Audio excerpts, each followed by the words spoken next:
പരിശുദ്ധ പരമ ദിവ്യകാരുണ്യ ഈശോയ്ക്ക് കോടാനുകോടി നന്ദി സ്തുതിയും കൃതജ്ഞതയും അർപ്പിക്കുന്നു. ഈ പരിശുദ്ധമായ അൾത്താരയിൽ ഞാൻ 5-ാമത്തെ പ്രാവശ്യമാണ് ഈ പരിശുദ്ധ അമ്മയുടെ അനുഗ്രഹത്താൽ എൻ്റെ ജീവിതത്തിലും എൻ്റെ കുടുംബത്തിലും എൻ്റെ പ്രിയപ്പെട്ടവരിലും എനിക്ക് അമ്മ മാതാവിലൂടെ നൽകിയ അനുഗ്രഹങ്ങൾക്ക് കോടാനുകോടി നന്ദി സ്തുതിയും കൃതജ്ഞതയും അർപ്പിക്കാനാണ് ഞാനും എൻ്റെ കുടുംബം ഇവിടെ വന്നിരിക്കുന്നത്. എൻ്റെ മാതാവ് എൻ്റെ ജീവിതത്തിൽ ചെയ്ത എല്ലാ അനുഗ്രഹങ്ങൾക്കും ഞാനും എൻ്റെ കുടുംബവും നിശ്ചിത വരെയും അമ്മയോടും തിരുക്കുമാരനോടും കടപ്പെട്ടിരിക്കുന്നു. എൻ്റെ പേര് സുജാ ഷാജി. ഞാൻ 2019 ഓഗസ്റ്റ് 23 ആദ്യമായി ഈ കൃപാസനത്തിൽ വന്നു ചേരുന്നത്. അന്ന് ഞാൻ അതീവ ഗുരുതരാവസ്ഥയിലാണ് ഇവിടെ വന്നത്. എനിക്ക് ബ്ലീഡിങ് എന്ന് പറഞ്ഞ അസുഖത്തോടു കൂടിയാണ് ഞാൻ ഇവിടെ പരിശുദ്ധ അമ്മയെ കണ്ടുമുട്ടുന്നത്. സഹനത്തിൻ്റെ തീച്ചൂളയിൽ വെന്തു നീറുന്ന മനസ്സുമായാണ് ഞങ്ങളിവിടെ എത്തിച്ചേർന്നത്. അവിടെ നിന്നാണ് പരിശുദ്ധ അമ്മ ഇന്നും ഉടമ്പടിയിൽ തന്നെ ഒരു പ്രാവശ്യം പോലും ഉടമ്പടി പുതുക്കാതെ 15 പ്രാവശ്യം ഉടമ്പടി പുതുക്കി പരിശുദ്ധ അമ്മയുടെ പ്രത്യക്ഷീകരണത്തിൻ്റെ സ്ഥിര സാക്ഷിയായി ഈ അൾത്താരയിൽ വീണ്ടും എന്നെയും എൻ്റെ കുടുംബത്തെയും യേശുനാഥൻ ഉയർത്തിയത്. അവിടുത്തെ പ്രിയപുത്രനായ യേശുവിൻ്റെ അധികാരമുള്ള നാമത്തിൽ ഞാൻ എന്നും പ്രാർത്ഥിക്കുമായിരുന്നു. അടയാളങ്ങളും അത്ഭുതങ്ങളും രോഗശാന്തിയും സംഭവിക്കുന്നതിനായി അവിടുത്തെ തൃക്കരങ്ങളുടെ കരബലം എൻ്റെ മേലും എൻ്റെ കുടുംബത്തിൻ്റെ മേലും എൻ്റെ പ്രിയപ്പെട്ടവരുടെ മേലും എൻ്റെ ചാർച്ചക്കാരിലും എല്ലാവരിലും അനുഭവവേദ്യമാകണമെന്ന് ഞാൻ ആദ്യമായി പരിശുദ്ധ അമ്മയോട് ഞങ്ങളിവിടെ ഉടമ്പടി എടുത്ത സമയം തന്നെ ഞങ്ങൾക്ക് നല്ലൊരു ഭവനത്തിന് വേണ്ടി ആഗ്രഹിച്ച് പ്രാർത്ഥിച്ചിരുന്നു. അപ്പോഴെല്ലാം ഇത് ഞങ്ങൾക്ക് ഒരിക്കലും നടക്കാത്തൊരു കാര്യമാണ് എന്ന് ഞങ്ങൾ 4 പേരും വിചാരിച്ചു. ഈ സ്ഥലത്തിനൊക്കെ ഇത്രയും വില കൂടിയ സമയത്ത് ഞങ്ങൾക്കൊരു പ്രൈവറ്റ് സ്ട്രക്ചറിലാണ് ജോലി. ഈ 1 ലക്ഷങ്ങൾ കൊടുത്ത് വാങ്ങുവാനുള്ളൊരു ഭവനം വാങ്ങുവാനുള്ള സാമ്പത്തിക സ്ഥിതി ഞങ്ങളെ സംബന്ധിച്ചിടത്തോളം ഇല്ല. ഞങ്ങൾ പട്ടയമില്ലാത്ത ഒരു ഭൂമിയിലാണ് തൃശ്ശൂർ താമസിക്കുന്നത്. ഞങ്ങൾ എറണാകുളത്ത് ജോലി സംബന്ധമായിട്ടാണ് വന്ന് ഇവിടെ 17 വർഷമായി വാടകയ്ക്ക് താമസിക്കുന്നത്. ഞങ്ങൾ 6 വാടക വീടുകൾ മാറുകയും ഇപ്പോൾ മാതാവിൻ്റെ അനുഗ്രഹത്താൽ 7-ാമത്തെ വീട്, അതായത് അമ്മയുടെ പ്രത്യക്ഷയുടെ സ്ഥിരീകരണം എൻ്റെ മേൽ നടക്കുവാനും എൻ്റെ കുടുംബത്തിൻ്റെ മേൽ നടക്കുവാനും 2004 ഡിസംബർ 7 അമ്മ ഈ കൃപാസനത്തിൽ പ്രത്യക്ഷപ്പെട്ടു എന്നതിന് മികച്ച സാക്ഷിയാണ് ഞാൻ. എല്ലാം എനിക്ക് 7 എന്ന ഒരു സംഖ്യാബലത്തിലാണ് പരിശുദ്ധ അമ്മ എന്നെ പ്രത്യക്ഷീകരണത്തിൻ്റെ വലിയ സാക്ഷിയാക്കി മാറ്റിയത്. നിങ്ങൾക്കെല്ലാവർക്കും ഞാൻ ഒരു അനുഗ്രഹത്തിൻ്റെ ഒരു സാക്ഷിയായിട്ടാണ് ഇവിടെ നിന്ന് നിൽക്കുന്നത്. പരിശുദ്ധ അമ്മ 2004 ഡിസംബർ 7 പ്രത്യക്ഷപ്പെട്ട ആ പ്രത്യക്ഷത്തിൻ്റെ സ്ഥിരീകരണം പരിശുദ്ധ അമ്മയെ എൻ്റെ മേൽ നടത്തണമേ എന്ന് എന്നെയും എൻ്റെ കുടുംബത്തെയും അമ്മയുടെ പ്രത്യക്ഷീകരണത്തിൻ്റെ സ്ഥിര സാക്ഷിയായി ഉയർത്തണമേ എന്ന് ഞാൻ രാവും പകലും കരഞ്ഞ് പ്രാർത്ഥിക്കുന്ന ഒരു മകളായിരുന്നു. എൻ്റെ ജീവിതത്തിൽ ഉപവാസം മാത്രമായിരുന്നു. ജീവിതത്തിൽ എൻ്റെ വ്യാഴാഴ്ച എന്ന് പറഞ്ഞൊരു ദിവസം മാത്രമേ ഞാൻ ഒരു നേരം ഭക്ഷണം കഴിക്കുകയുള്ളൂ. ഉപവാസവും പ്രാർത്ഥനയും ജപമാലയിലൂടെയാണ് ഞാൻ എൻ്റെ കുടുംബത്തെ ഇത്രമാത്രം ദൈവവിശ്വാസത്തിൽ ആഴപ്പെടുത്തിയത്. പലപ്പോഴും എന്നെ ഉപവസിക്കുമ്പോൾ ഇവർ കളിയാക്കും, മമ്മി ഓപ്പറേഷൻ കഴിഞ്ഞ ആളാണ്, ബ്ലഡ് കയറ്റിയ ആളാണ്, മമ്മി വീണ്ടും വീണു പോകും, ഇനി ഒരു ആശുപത്രി കേസ് വരാൻ അമ്മ ഇടയാക്കരുതെന്ന് എപ്പോഴും പറയും. ഞാനിപ്പോൾ 6-ാമത്തെ വർഷമാണ് ഈ ഉടമ്പടിയിൽ സ്ഥിരമായി നിൽക്കുന്നത്. പരിശുദ്ധ അമ്മ എന്നെ ഓരോ ദിവസവും ഉടമ്പടി നേർച്ച വസ്തുക്കളായ ഉപ്പും തൈലവും തേനിലുമാണ് എന്നെ ശക്തിപ്പെടുത്തുന്നത്. ഏത് സമയവും പരിശുദ്ധ അമ്മയുടെ പ്രത്യക്ഷീകരണവും പ്രത്യക്ഷ പ്രാർത്ഥനയും അതുപോലെ തന്നെ വിശ്വാസ പ്രമാണവും ചൊല്ലിയും എനിക്ക് കൗൺസിലിംഗ് നടത്തിയിരുന്ന ഇവിടുത്തെ ബഹുമാനപ്പെട്ട സാറുമാർ, സിസ്റ്റേഴ്സ് എനിക്ക് ദൈവവചനങ്ങൾ എഴുതി തന്നിരുന്നു. അതെല്ലാം എനിക്ക് കാണാപ്പാടമാണ്. എപ്പോഴും എൻ്റെ ദൈവത്തിൻ്റെ വചനങ്ങൾ മാത്രമേ എന്നെ മുട്ടുന്നവരിലും. ഞാനൊരു നേഴ്സായി ജോലി ചെയ്യുന്ന പല രോഗികളിലും അത്ഭുതങ്ങളും അടയാളങ്ങളുമാണ് സംഭവിച്ചിട്ടുള്ളത്. ഒടിഞ്ഞുപോയ കാലുകൾ പരിശുദ്ധ അമ്മയുടെ ഉപ്പും തൈലവും തേച്ച് പ്രാർത്ഥിക്കും. ഞാൻ എൻ്റെ വീട്ടിൽ നിന്ന് ഇറങ്ങി പോകുമ്പോൾ തന്നെ എൻ്റെ ഉള്ളം കൈയിലും നെറ്റിയിലും ഞാൻ ഉപ്പും തൈലവും തേച്ചിട്ടാണ് എൻ്റെ പേഷ്യൻസിനെ ഞാൻ ശുശ്രൂഷിക്കാൻ പോകുന്നത്. ആ പേഷ്യൻസിനെല്ലാം പഴുത്ത് ഇൻഫെക്ഷനോടുകൂടി വന്ന പേഷ്യൻസ് എല്ലാം പിറ്റത്തെ പ്രാവശ്യം എന്നെ കാണുമ്പോൾ എനിക്ക് എനിക്ക് വേണ്ടി വെയിറ്റ് ചെയ്യും. സിസ്റ്റർ ചെയ്താൽ മതി, എൻ്റെ കാലിന് ഭയങ്കര വേദന കുറവുണ്ട്, എൻ്റെ ഒടിഞ്ഞ അസ്ഥിക്ക് വേദന കുറവുണ്ട്, ഞങ്ങൾ സർജറിക്ക് പോകേണ്ടി നിയമിച്ചതാണ്, ഞങ്ങൾ പോകുന്നില്ല. ആദ്യം ഞാൻ കൃപാസനം പത്രം കൊടുക്കുമ്പോൾ ആരും വാങ്ങാൻ വില്ലിങ്ങിച്ചില്ല. പക്ഷേങ്കിൽ ഇപ്പോൾ എൻ്റെ അടുത്ത് സിസ്റ്റർ കൃപാസനം പത്രം ഉണ്ടോ എന്ന് ചോദിച്ചാണ് വരുന്നത്.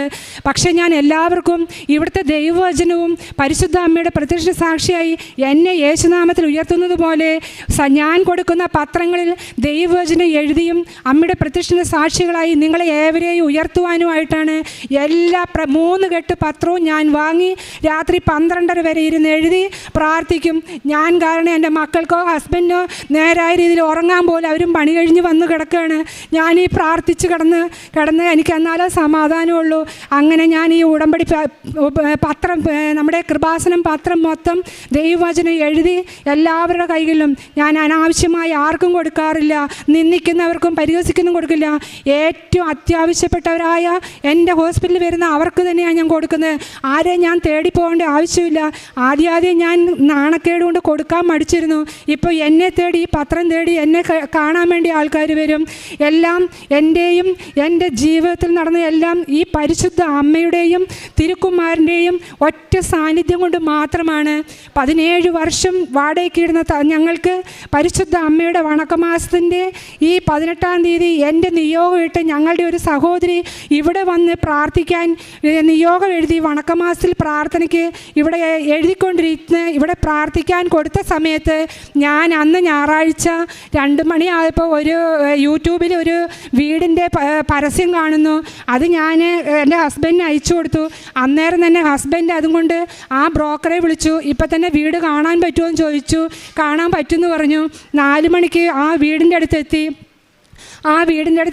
ഇവിടെ എൻ്റെ പ്രാർത്ഥന 5:30 സ്റ്റാർട്ട് ചെയ്യുന്ന സമയത്ത് അവിടെ ഞങ്ങൾ 5000 രൂപ ആ വീടിന് അഡ്വാൻസ് കൊടുത്തു. ഞങ്ങളാരും കാണുകയോ, ഹസ്ബൻഡും ഇളയ മോനുമാണ് പോയത്. അവരത് ഇഷ്ടപ്പെടുകയും അവർക്ക് അപ്പം തന്നെ അഡ്വാൻസ് കൊടുക്കുകയും 3-ാം ദിവസം അളക്കുകയും 5 സെൻറ്റ് സ്ഥലവും താമസയോഗ്യമായൊരു ഭവനവും അപ്പോളോ അഡ്ലക്സ് ഇൻ്റർനാഷണൽ ഹോസ്പിറ്റലിൻ്റെയും അതിൻ്റെ ഓപ്പോസിറ്റ് ബെത്ലഹേം പള്ളിക്ക് അടുത്ത് ഞാൻ മാതാവിനോട് ചോദിച്ചിരുന്നു, എനിക്ക് നല്ല വെള്ളമുള്ളൊരു കിണറും ഒരു താമസയോഗ്യമായൊരു ചെറിയ വീടും എന്നും നിൻ്റെ ദൈവത്തിരുസന്നിധിയിൽ വന്ന് കുർബാന കാണുവാനുമുള്ളൊരു ഭവനം തന്ന് അനുഗ്രഹിക്കണമേ. ഞങ്ങൾ ഏഴയും കൃമിയാണ്. അതിന് പരിശുദ്ധ അമ്മ ആ പള്ളിയുടെ അടുത്ത് തന്നെ ഞങ്ങൾക്ക് ഏറ്റവും വലിയൊരു ദേവാലയത്തിൻ്റെ അടുത്ത് ഈ ഏഴയായ കുടുംബത്തെ അവിടെ ഉയർത്തിയതിനെ ഓർത്ത് നന്ദി പറയുന്നു. പരിശുദ്ധ അമ്മ ഞങ്ങൾക്ക് നല്ല ഒരിക്കലും വറ്റാത്ത വെള്ളമുള്ള കിണർ, പിന്നെ താമസവുമായി നല്ലൊരു വാർക്ക വീട്, 5 സെൻറ്റ് സ്ഥലം, ചുറ്റും മതിൽ, റോഡ് സൈഡിൽ വഴി, വീട്ടിലകത്ത് വരെയും വണ്ടി കയറുന്ന വഴി, എല്ലാ സൗകര്യങ്ങളോടും കൂടി പരിശുദ്ധ അമ്മ ഞങ്ങൾക്ക് മുമ്പേ ദൂതനെ അയച്ച് ആ സ്ഥലം വാങ്ങുവാനും അതിൻ്റെ ആധാരവുമായിട്ടാണ് ഞാൻ ഈ ദൈവസന്നിധിയിൽ സാക്ഷ്യം പറയാൻ വന്നിരിക്കുന്നത്. കഴിഞ്ഞ മാസം ഞാനിവിടെ വന്ന് ഉടമ്പടി പുതുക്കി പോയതാണ്. എൻ്റെ അടുത്ത് 2020 ഞാൻ അമൃതയിലെ ജോലി സ്റ്റാഫിനായിരുന്നു. ആ സമയത്തായിരുന്നു എനിക്ക് ഒരു സർജറി ഉണ്ടായി. അവിടെ നിന്ന് എനിക്ക് ജോലി നഷ്ടപ്പെട്ടു. 2 വർഷം പ്രാർത്ഥനയിലും യാചനയിലും സഹനത്തിൻ്റെ തീച്ചൂളിലും ജോലിക്ക് വേണ്ടി അപേക്ഷിച്ചപ്പോൾ നിവൃത്തിയില്ലാതെ സങ്കടത്തോട് ഞാൻ അവിടെ വന്നപ്പോൾ ബഹുമാനപ്പെട്ട കൃപാസനം ജോസഫ് അച്ഛനെ ഞാൻ കാണുകയും അച്ഛൻ എൻ്റെ തലമേൽ കൈവച്ച് പ്രാർത്ഥിക്കുകയും ചെയ്യുമ്പോൾ എന്നോട് ചോദിച്ചു, നിനക്ക് എന്താ പ്രശ്നം എന്ന്. അപ്പോൾ എൻ്റെ അടുത്ത് ചോദിച്ചു, നിനക്ക് എന്താ ജോലി? ഞാൻ പറഞ്ഞു, ഞാൻ നേഴ്സാണ്. പക്ഷേങ്കിൽ നിനക്ക് ജോലിയും കിട്ടും, നിനക്ക് മാതാവ് നല്ലൊരു വീടും തരും, നീ ഇവിടെ വന്ന് സാക്ഷ്യം പറയണമെന്ന് പരിശുദ്ധ കൃപാസന മാതാവിൻ്റെ തിരുസന്നിധിയിൽ വെച്ച് വിശുദ്ധ നമ്മുടെ ബഹുമാനപ്പെട്ട ജോസഫ് അച്ഛൻ അന്ന് എന്നോട് പറഞ്ഞു. 2020 ഞാൻ ഉടമ്പടി പുതുക്കാൻ വന്ന സമയത്ത് ആ അനുഗ്രഹം ഞാൻ സമയത്തിൻ്റെ മേൽ അധികാരമുള്ള പരിശുദ്ധ അമ്മ എല്ലാ കാര്യങ്ങളും 7 എണ്ണ ദിവസങ്ങളിൽ നടത്തി തരികയും 21 എന്ന് പറഞ്ഞൊരു ദിവസത്തിൽ ഞാൻ സ്വപ്നം കാണുകയും നമ്മുടെ മരിച്ചുപോയ ഫ്രാൻസിസ് മാർപ്പാപ്പയുടെ അടുത്ത് ഈ വാഗ്ദാന പേടകത്തിൻ്റെ മുമ്പിൽ കത്തിക്കിടക്കുന്ന ലൈറ്റിൻ്റെ പ്രകാശമുള്ള ഒരു മലമുകളിൽ ഫ്രാൻസിസ് മാർപ്പാപ്പയും ജോസഫ് അച്ഛനും കുറേ ആളുകളും ഇരുന്ന് ഫയലുകൾ കൊടുത്ത് എല്ലാം കഴിഞ്ഞു. ഞാനും എൻ്റെ ഹസ്ബൻഡും ലാസ്റ്റ് സന്ദർഭത്തിലാണ് അവിടെ എത്തുന്നത്. അപ്പോൾ അച്ഛൻ ഈ ഒരു ക്രീം കളറുള്ള ഒരു ഡ്രസ്സ് ഇട്ടിട്ടാണ് മാർപ്പാപ്പയും അച്ഛനും നിൽക്കുന്നത് ഞാൻ കണ്ടത്. അപ്പോൾ എൻ്റെ ഹസ്ബൻഡ് പറഞ്ഞു, സുജയ് നമുക്ക് ആ ഫയലൊന്ന് അച്ഛനെ ഒന്ന് ഏൽപ്പിക്കാമെന്ന് പറഞ്ഞു. അപ്പോൾ അച്ഛൻ എൻ്റെ അടുത്ത് വന്ന് പറയുക, നിങ്ങളെന്തിനാണ് വിഷമിക്കുന്നത്? നിങ്ങളുടെ ഫയലൊക്കെ എപ്പോഴേ മാതാവ് ഒപ്പിട്ട് തന്നു എന്ന്. ആ സമയത്താണ് മാതാവ് ഒപ്പിട്ട അമ്മയുടെ കയ്യൊപ്പുള്ള ആ ഫയൽ എനിക്ക് കൈമാറി തന്ന ഈ അൾത്താരയിൽ ഞാൻ കാണിച്ചു തരുന്ന ഈ ഞങ്ങൾക്ക് വീട് തന്ന ഈ ആധാരത്തിൻ്റെ ഒറിജിനൽ കോപ്പിയുമായിട്ടാണ് ഞാൻ സാക്ഷ്യം പറയാൻ വന്നത്. എൻ്റെ ഉടമ്പടി പുതുക്കേണ്ട സമയം ഞാൻ കഴിഞ്ഞു. ഈ പത്രം കിട്ടാൻ വേണ്ടി മാത്രമാണ് ഞാൻ വെയിറ്റ് ചെയ്തത്. പക്ഷേ എൻ്റെ ഉടമ്പടി ലംഘിച്ചു പോകുമെന്ന് വിചാരിച്ചു ഞാൻ കഴിഞ്ഞ മാസം 7-ാം തീയതി വന്ന് എൻ്റെ ഉടമ്പടി പുതുക്കി. ഈ ഉടമ്പടി ഇന്ന് ഞാൻ ലീവ് എടുത്ത് എൻ്റെ ഹസ്ബൻഡും മക്കളും എല്ലാവരും വന്നിട്ടുണ്ട്. ഈ ആധാരം, ഒറിജിനൽ ആധാരം എൻ്റെ പരിശുദ്ധ അമ്മയുടെ തിരുസന്നിധിയിൽ വന്ന് ഈ ദൈവജനത്തിന് മുമ്പിൽ സാക്ഷ്യം പറയാൻ വേണ്ടി മാത്രമാണ് ഞങ്ങൾ ഇന്ന് ഈ ത്യാഗം സഹിച്ച് വന്നിരിക്കുന്നത്. ഇത് ഞങ്ങൾക്കൊരു ത്യാഗമല്ല, പരിശുദ്ധ അമ്മയുടെ ഭൂമിയിൽ വരുന്നത് ഞങ്ങൾക്കൊരു നേട്ടമാണ്. ഞങ്ങൾ എന്നും അമ്മയോടും തിരുക്കുമാരനോടും ഞങ്ങൾ കടപ്പെട്ടവരാണ്. രണ്ടാമതായി എൻ്റെ ജോലി സംബന്ധമായൊരു സംബന്ധം എന്ന് പറഞ്ഞാൽ, എനിക്ക് ജോലിയില്ലാതെ ഞാൻ വളരെ നിരാശിതരായിരുന്നു. ഞങ്ങൾ 17 വർഷം വാടകയ്ക്കാണ്, രണ്ടാളും കൂട്ടിമുട്ടിച്ചാൽ പോലും ജീവിക്കാൻ പറ്റാത്തൊരു സാഹചര്യത്തിൽ എൻ്റെ മക്കളെ പഠിപ്പിക്കണം, ഒന്നും നടക്കുന്നില്ല. അവിടെ പരിശുദ്ധ അമ്മ ഞങ്ങൾ 2019 വന്നപ്പോൾ എൻ്റെ ഹസ്ബൻഡ് ഒരു സ്ഥിരമായി ജോലി ചോദിച്ചു. പരിശുദ്ധ അമ്മ എൻ്റെ ഹസ്ബൻഡിന് ഇവിടുന്ന് പോയി 3-ാം ദിവസം ഇന്ന് വരെയും സ്ഥിരമായി ജോലി, ഒരു ദിവസം പോലും ലീവില്ലാതെ ജോലി തന്ന് അനുഗ്രഹിച്ചു. അതിന് ഞാൻ പരിശുദ്ധ അമ്മയ്ക്കും തിരുക്കുമാരനും കോടാനുകോടി നന്ദി സ്തുതിയും കൃതജ്ഞതർപ്പിക്കുന്നു. അതുപോലെ എൻ്റെ മക്കളുടെ പഠനം, എല്ലാവരും പറയുന്നത് പോലെ എനിക്കും എൻ്റെ മക്കളെക്കുറിച്ച് ഭയങ്കര വേവലാതിയായിരുന്നു. നല്ലപോലെ പഠിക്കണം, നല്ല മാർക്ക് വാങ്ങണം, മാർക്ക് വാങ്ങിയാലേ ജീവിക്കാൻ നമുക്കൊരു വഴി ദൈവം തുറന്നു തരുള്ളൂ എന്ന്. അതുപോലെ എൻ്റെ മൂത്ത മോന് ഫസ്റ്റ് റാങ്കോടുകൂടി ഇൻഡസ്ട്രിയൽ ഇലക്ട്രിക്കൽ എഞ്ചിനീയർ പാസ്സാകുവാൻ ആ കോളേജിൽ സാധിച്ചു. അതുപോലെ ഇതുവരെ ഇല്ലാത്തൊരു അത്ഭുതമാണ് എൻ്റെ മോനെ ഈ പ്രാവശ്യം എംപ്ലോയിയായി. അവന് ഒരു നിരാശയുടെ വക്കിലാണ് ജോലി നഷ്ടപ്പെട്ട് വന്നത്. ആ ജോലിയുടെ സമയത്ത് ഇവിടുന്ന് പോയി 3-ാം ദിവസം അവന് ജോലി കിട്ടുകയും ജോലിയോടൊപ്പം തന്നെ ഇലക്ട്രിക്കൽ എഞ്ചിനീയറിംഗ് പഠിക്കാൻ ഒരു കോഴ്സ് സ്റ്റാർട്ട് ചെയ്യുകയും വൈകുന്നേരം 5 മണി മുതൽ സ്റ്റാർട്ട് ചെയ്യുകയും ചെയ്തു. അതുപോലെ തന്നെ അവർക്ക് സെക്കൻഡ് റാങ്കോടുകൂടി അവിടെ പാസ്സാകാനും പറ്റി. മൂന്നാമത്തെ പറഞ്ഞാൽ എൻ്റെ കാലിന് ഫ്രാക്ചർ ഉണ്ടായിരുന്നു.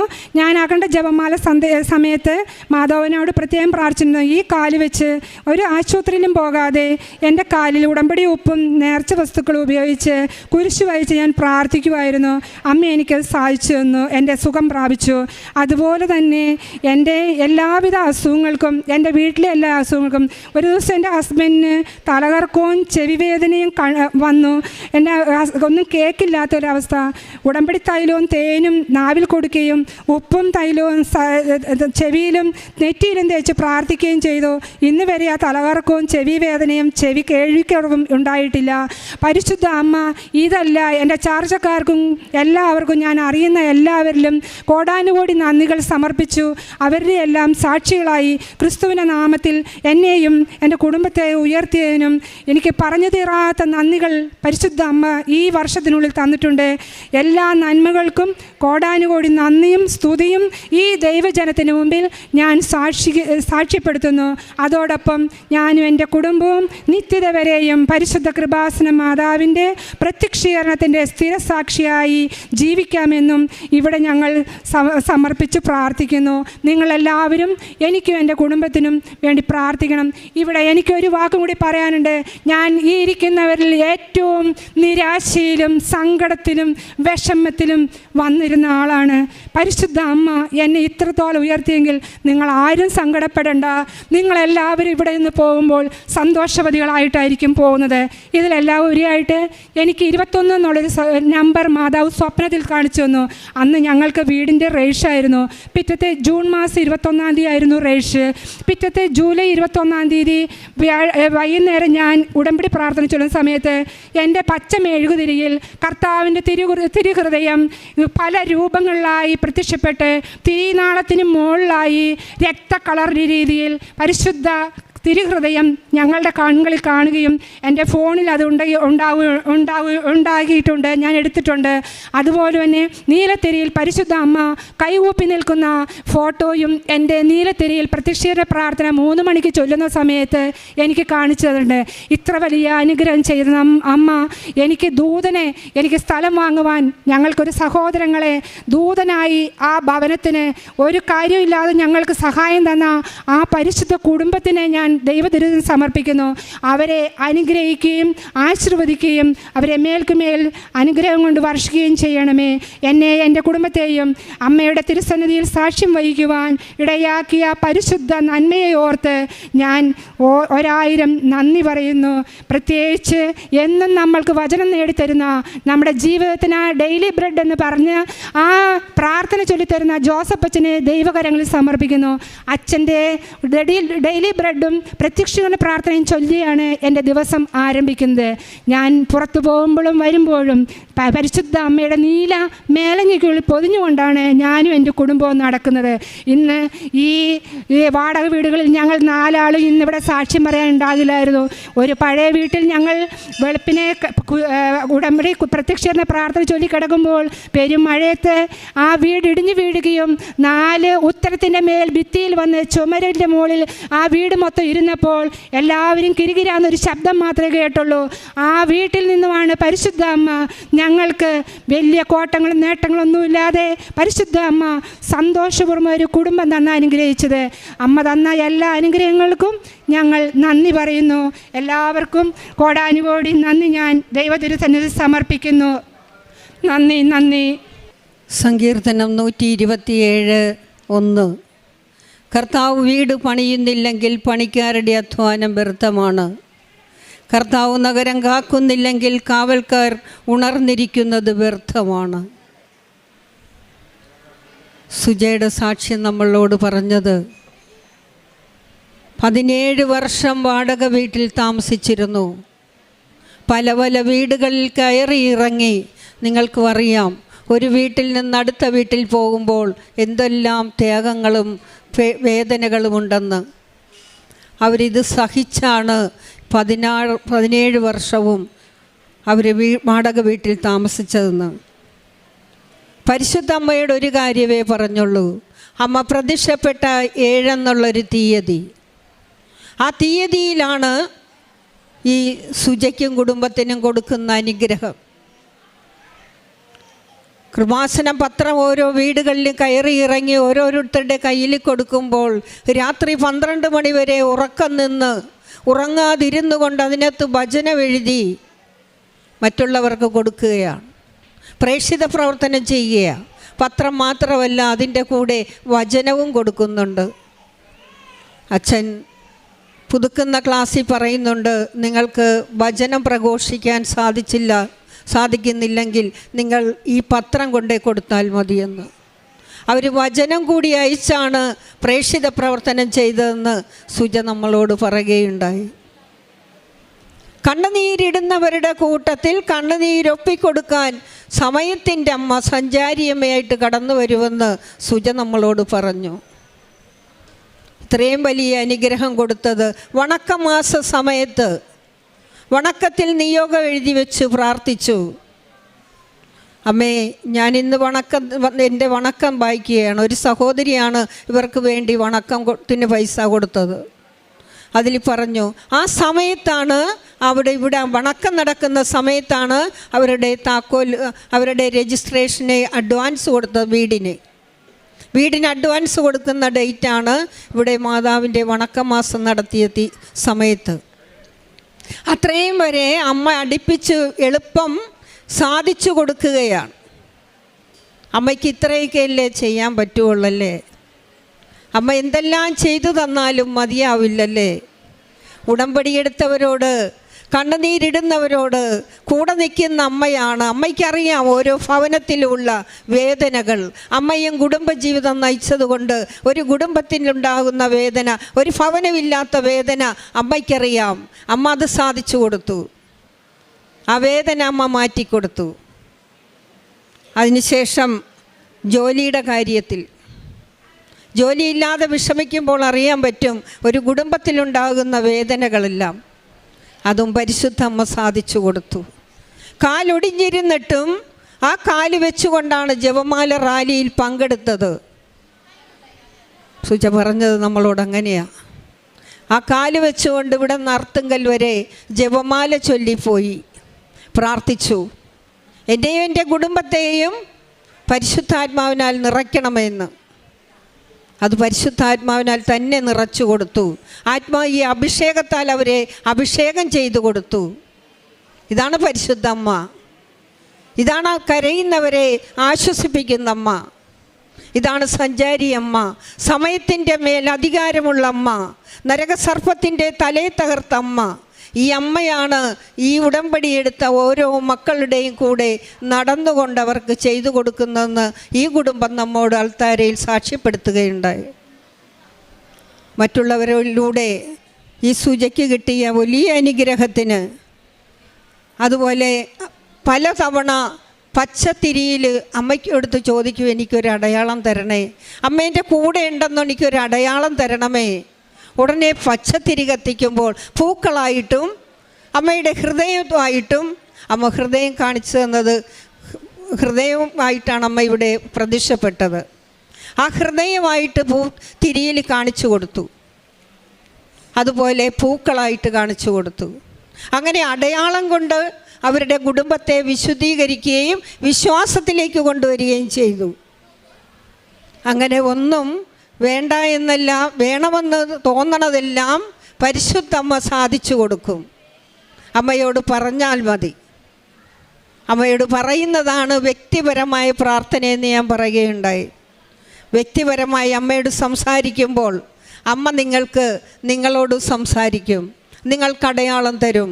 അമ്മ നിങ്ങളുടെ കൂടെ നിന്ന്, അമ്മ പ്രത്യക്ഷപ്പെട്ട 7-ാം തീയതി ഇവർക്ക് കിട്ടിയതുപോലെ നമ്മൾക്കും കിട്ടും. അതിന് നമ്മൾ ആഗ്രഹിച്ചുകൊണ്ട്, ഉടമ്പടിയിൽ ഉറച്ചു നിന്നുകൊണ്ട്, ഉടമ്പടിയിൽ പറഞ്ഞ കാര്യങ്ങൾ അവൻ പറയുന്നത് പോലെ ചെയ്താൽ തീർച്ചയായും പരിശുദ്ധമ്മ തൻ്റെ പുത്രനോട് പറയും, മോനെ അവരുടെ കാര്യത്തിൽ ഇടപെടണമെന്ന്. അങ്ങനെ സാധിച്ചു കിട്ടിയ ആ വലിയ കൃപയ്ക്ക് അച്ഛനെ സ്വപ്നത്തിൽ കണ്ടപ്പോൾ അച്ഛൻ പറഞ്ഞു, നിങ്ങളുടെ ഫയലുകൾ നേരത്തെ മാതാവ് എടുത്തല്ലോ എന്ന്. അപ്പോൾ അമ്മ മാതാവിലൂടെ, അച്ഛനിലൂടെയൊക്കെ എല്ലാം അവരോട് സംസാരിച്ചെന്നാണ് അവർ നമ്മുടെ ഈ അൾത്താരയിൽ സാക്ഷ്യപ്പെടുത്തിയത്. അങ്ങനെ കിട്ടിയ വലിയ അനുഗ്രഹത്തിന് പരിശുദ്ധമ്മയ്ക്ക് കോടാനകോടി നന്ദി പറഞ്ഞാലും പോരാതെ ഇരിക്കുന്ന ഈ സമയത്ത് നമ്മൾക്ക് കൈകൾ അടിച്ച്, കരങ്ങൾ അടിച്ച് പരിശുദ്ധമ്മയ്ക്ക്, ഈശോയ്ക്ക് നന്ദി പറയാം. മാതാവിന് ആദ്യമേ തന്നെ 1 കോടി നന്ദി പറയുന്നു. എൻ്റെ പേര് ലാൻഡി ഡെൻസൺ. ഞാൻ അബുദാബിയിൽ നിന്നും വരുന്നു. ഞാൻ ഡിസംബർ 2023 20-ാം തീയതിയാണ് ആദ്യമായിട്ട് ഉടമ്പടി എടുത്തത്. ഇത് എൻ്റെ ഹസ്ബൻഡ് ഡെൻസൺ ആൻഡ് എൻ്റെ 3 മക്കൾ ഡെൽന റോസ്, ഡെലൻ ജോൺ ആൻഡ് ഡെസ്ന മരിയ. ആദ്യമേ തന്നെ ആദ്യമത്തെ ഉടമ്പടിയിൽ വെച്ചിരുന്ന ഒരുവിധം കാര്യങ്ങളൊക്കെ എനിക്ക് ഞങ്ങൾ അബുദാബിയിൽ പോയിട്ട് ഇപ്പോൾ 1.5 വർഷത്തിനുള്ളിൽ ലീവിൽ വന്നിരിക്കുകയാണ്. ഞങ്ങൾക്ക് ഒരുവിധം കാര്യങ്ങളൊക്കെ സാധിച്ചു കിട്ടി. അത് മാതാവിനോടും തിരുക്കുമാരനോടും വന്ന് സാക്ഷ്യപ്പെടുത്താനാണ് ഞങ്ങളിവിടെ നിൽക്കുന്നത്. ആദ്യമേ തന്നെ ഞാൻ നിയോഗത്തിൽ എഴുതിയിരുന്ന എൻ്റെ മൂത്ത മകൾ ഡെൽന റോസിൻ്റെ അലർജിയുടെ പ്രോബ്ലമാണ്. അവൾ ജനിച്ച നാൾ മുതൽ അവൾക്ക് അലർജിയുടെ പ്രോബ്ലംസ് ഉണ്ടായിരുന്നു. അപ്പോൾ ഒരുപാട് ഡോക്ടേഴ്സിനെയൊക്കെ കാണിച്ചു, മരുന്നുകളൊക്കെ ചെയ്തു. പക്ഷെ അതൊന്നും അങ്ങനെ കുറച്ച് നാളത്തേക്ക് കുഴപ്പമുണ്ടാവത്തില്ല. പിന്നെ അങ്ങനെ വീണ്ടും വരും. അങ്ങനെ കംപ്ലീറ്റ് ആയിട്ട് റിക്കവറി ആയിട്ടുണ്ടായിരുന്നില്ല. പിന്നെ അബുദാബിയിൽ അവൾ 1 വയസ്സുള്ളപ്പോഴാണ് ഞങ്ങൾ അബുദാബിയിൽ പോകുന്നത്. പിന്നെ അവൾ അവിടെ ചെന്നപ്പോൾ ഡോക്ടർമാരെ കാണിച്ചപ്പോൾ പറഞ്ഞു, അവർ ചിലപ്പോൾ പൊടിയുടെ അലർജിയാണോ അല്ലെങ്കിൽ ACD ആണോ എന്ന് അറിയത്തില്ല എന്ന് പറഞ്ഞു. അങ്ങനെ അലർജിക് ടെസ്റ്റ്, അങ്ങനെ എല്ലാ ടെസ്റ്റുകളും ചെയ്തു. പിന്നെ അഡിനോയിഡിൻ്റെ ആണോ എന്ന് അറിയത്തില്ല. അപ്പം എല്ലാ ടെസ്റ്റുകളും കഴിഞ്ഞു. പക്ഷേ ഡോക്ടർ പറഞ്ഞു പരമാവധി AC-ന്ന് ഒഴിവായി നിൽക്കുക, അല്ലെങ്കിൽ ടെസ്റ്റ് അടിക്കാണ്ടിരിക്കുക. പക്ഷേ ഞങ്ങൾ അബുദാബിയിൽ അങ്ങനെ ഈ 2 പരിപാടിയും നമുക്ക് ഒഴിവാക്കാൻ പറ്റാത്തൊരു കാര്യമാണ്. അങ്ങനെ ഞാൻ ഉടമ്പടിയിൽ ഇവിടെ നിന്ന് എടുത്തതിന് ശേഷം, അവിടെ ചെന്നതിന് ശേഷം എന്നും കുടുംബ പ്രാർത്ഥന കഴിയുമ്പോൾ അമ്മയുടെ പ്രത്യക്ഷീകരണ പ്രാർത്ഥന എത്തിച്ച് കുഞ്ഞിൻ്റെ മൂക്കിലും തലയിലും എല്ലാം തൈലം തൂത്ത്, വിശുദ്ധ തൈലം വിശുദ്ധ ഉപ്പും കഴിച്ച്, അങ്ങനെ ആദ്യത്തെ എൻ്റെ ഉടമ്പടി പൂർത്തിയാക്കുന്നതിന് മുമ്പ് കുഞ്ഞിൻ്റെ അസുഖം ഒരു 99% ഭേദമായി. ഇപ്പോൾ 1.5 വർഷം ആയി ഇപ്പോൾ ഞങ്ങൾ ഇപ്പോൾ അവൾക്ക് കംപ്ലീറ്റ് ആയിട്ട്, അല്ലെങ്കിൽ എന്നും അവൾ രാവിലെ എഴുന്നേറ്റിക്കുമ്പോൾ സ്കൂളിൽ പോകുന്നേക്കാൾ മുമ്പ് എന്നും ഡ്രോപ്സൊക്കെ ഒഴിച്ച് രാവിലെ തന്നെ കണ്ണൊക്കെ ചുമന്ന് മൂക്കൊക്കെ ഇങ്ങനെ ഒരു ബോക്സ് ടിഷ്യൂ വേണം കൊച്ചിന് അത് ഒന്ന് ഫിനിഷ് ആവണമെങ്കിൽ. അപ്പോൾ കൊച്ചിന് നേരത്തെ ഓൾറെഡി അവിടെ സ്കൂളിൽ 6:30 ആകുമ്പോൾ ബസ് വരും. അപ്പോൾ ഇവരൊക്കെ 5 o'clock ആകുമ്പോഴേക്കും എഴുന്നേറ്റ്, അപ്പോൾ നേരത്തെ എഴുന്നേക്കണം, കാരണം ഇതൊക്കെ ചെയ്ത് കണ്ണൊക്കെ റെഡ്നെസ്സൊക്കെ മാറിയിട്ട് വേണം കുഞ്ഞിന് സ്കൂളിൽ പോകാൻ വേണ്ടിയിട്ട്. അപ്പോൾ അത് വലിയൊരു സാക്ഷിയാണ് എനിക്കത് പറയാനുള്ളത്. പിന്നെ ഞാൻ എഴുതി വെച്ച നിയോഗത്തിൽ നടന്ന എൻ്റെ ഹസ്ബൻഡിൻ്റെയും കുഞ്ഞിൻ്റെയും മോൻ്റെയൊക്കെ കാര്യങ്ങൾ ഒരുവിധം സാധിച്ചു. അതുപോലെ അമ്മ മാതാവ് എന്ത് ചോദിച്ചാലും, ഒരു കുഞ്ഞു കാര്യം ചോദിച്ചാലും ഒരു 100 കാര്യങ്ങളായിട്ടാണ് എനിക്ക് തരുന്നത്. വെറുതെ ചുമ്മാ ഇപ്പം എന്തെങ്കിലും ഞാൻ വെറുതെ ഇപ്പോൾ അതൊന്നും എനിക്ക് കിട്ടത്തില്ല എന്നിങ്ങനെ വിചാരിക്കുമ്പോഴേക്കും പക്ഷെ അത് എങ്ങനെയൊക്കെയോ അത് ഒരു മാസം നമ്മുടെ മുമ്പിലേക്ക് കൊണ്ടുതരും. അതുകൊണ്ട് കൃപാസന മാതാവിൻ്റെ അടുത്ത് എന്ത് മക്കൾ ചോദിച്ചാലും നമ്മൾ വിശ്വസിച്ച് ചോദിച്ചു കഴിഞ്ഞാൽ കിട്ടുന്നുള്ള കാര്യത്തിൽ ഞങ്ങൾക്ക് നല്ല ഉറപ്പുണ്ട്. ഞങ്ങളുടെ കുടുംബം ഈ ഉടമ്പടിയിൽ അമ്മയുടെ പ്രത്യക്ഷീകരണത്തിൻ്റെ സാക്ഷികളാക്കി അവസാനം വരെ നിൽക്കാനാണ് ഞങ്ങൾ ഉദ്ദേശിക്കുന്നത്. ഞാൻ എൻ്റെ ഹസ്ബൻഡിന് കൊടുക്കാം. ഹസ്ബൻഡിന് ഞാൻ എഴുതി വെച്ച നിയോഗമൊക്കെ സാധിച്ചു. പിന്നെ ഹസ്ബൻഡിന് സാക്ഷ്യങ്ങൾ പറയാനുണ്ട്. എൻ്റെ പേര് ഡെൻസൻ, അബുദാബിയിൽ നിന്നാണ് വരുന്നത്. പരിശുദ്ധ അമ്മയ്ക്കും ദൈവകുമാരനും പറഞ്ഞു തീരാത്ത നന്ദി പറയുന്നു. എനിക്ക് 8 വർഷത്തോളമായിട്ട് കൊളസ്ട്രോളിൻ്റെ മരുന്ന് കഴിച്ചുകൊണ്ടിരിക്കുന്ന വ്യക്തിയാണ് ഞാൻ. കൃപാസനത്തിൽ ജൂൺ 18 2024 ഉടമ്പടി എടുത്ത് അതിനുശേഷം ഞാൻ ആ ഗുളിക തൊട്ടിട്ടേ ഇല്ല. ആകെ കഴിക്കുന്നത് ഇവിടുന്ന് കിട്ടുന്ന തൈലവും ഉപ്പും പിന്നെ അതേമാതിരി തേനുമാണ് കഴിക്കുന്നത്. പൂർണ്ണമായിട്ടും ഞാൻ എൻ്റെ ഗുളിക മാറ്റിവെച്ചിരിക്കുകയാണ്. പിന്നെ എൻ്റെ നിയോഗത്തിൽ ഞങ്ങൾ ഇവിടുന്ന് ഉടമ്പടി എടുത്തതിന് ശേഷം, വൈഫ് ഉടമ്പടി എടുത്തതിന് ശേഷം ഞങ്ങൾ തിരിച്ച് അവിടെ ചെന്നതിന് ശേഷം ഒത്തിരി ഡിപ്രഷനിലായിരുന്നു ഞാൻ. സാമ്പത്തികമായിട്ടും അല്ലാതെയായിട്ട് ഒത്തിരി ഡിപ്രഷനിലായിരുന്നു. ശരിക്കും ഉറങ്ങാൻ പറ്റുന്നില്ല. ലാസ്റ്റ് ഡോക്ടറെ കണ്ട് ഡോക്ടർ ഗുളിക വേണമെങ്കിൽ ഉപയോഗിക്കാവുന്ന രീതിയിൽ ഗുളിക എടുക്കാമെന്ന് പറഞ്ഞു. ഗുളികയൊക്കെ മേടിച്ചു കൊണ്ടുപോയി. പക്ഷേ ഞാനത് ഉപയോഗിച്ചില്ല. ഞാനതിന് പകരം ഇവിടെ പ്രത്യക്ഷീകരണത്തിൻ്റെ പ്രാർത്ഥന രാത്രി കിടക്കാൻ നേരത്ത് ചെല്ലും. എന്നിട്ടും ഉറക്കം വന്നില്ലെങ്കിൽ ഒരു കൊന്ത എത്തിക്കും, അങ്ങനെ ഉറങ്ങിപ്പോവും. ഇപ്പോൾ സ്ഥിരമായിട്ട് അതാണ് എൻ്റെ സ്ലീപ്പിംഗ് പിൽസ്. പിന്നെ എൻ്റെ കൂട്ടുകാരന് വേണ്ടിയിട്ട് അവരിങ്ങനെ ഡ്രഗ്സിന് അടിമപ്പെട്ട ഒരു മകനായിരുന്നു. കൂട്ടുകാരന് വേണ്ടി ഒരു നിയോഗം വെച്ചിരുന്നു. ആ നിയോഗത്തിൽ അവൻ നമ്മളിപ്പോൾ സിറ്റിയിൽ നിൽക്കുകയാണെങ്കിൽ അങ്ങനത്തെ ഉപയോഗങ്ങളുള്ളൊരു വ്യക്തിയായിരുന്നു. പക്ഷേ മാതാവിനോട് പ്രാർത്ഥിച്ചു.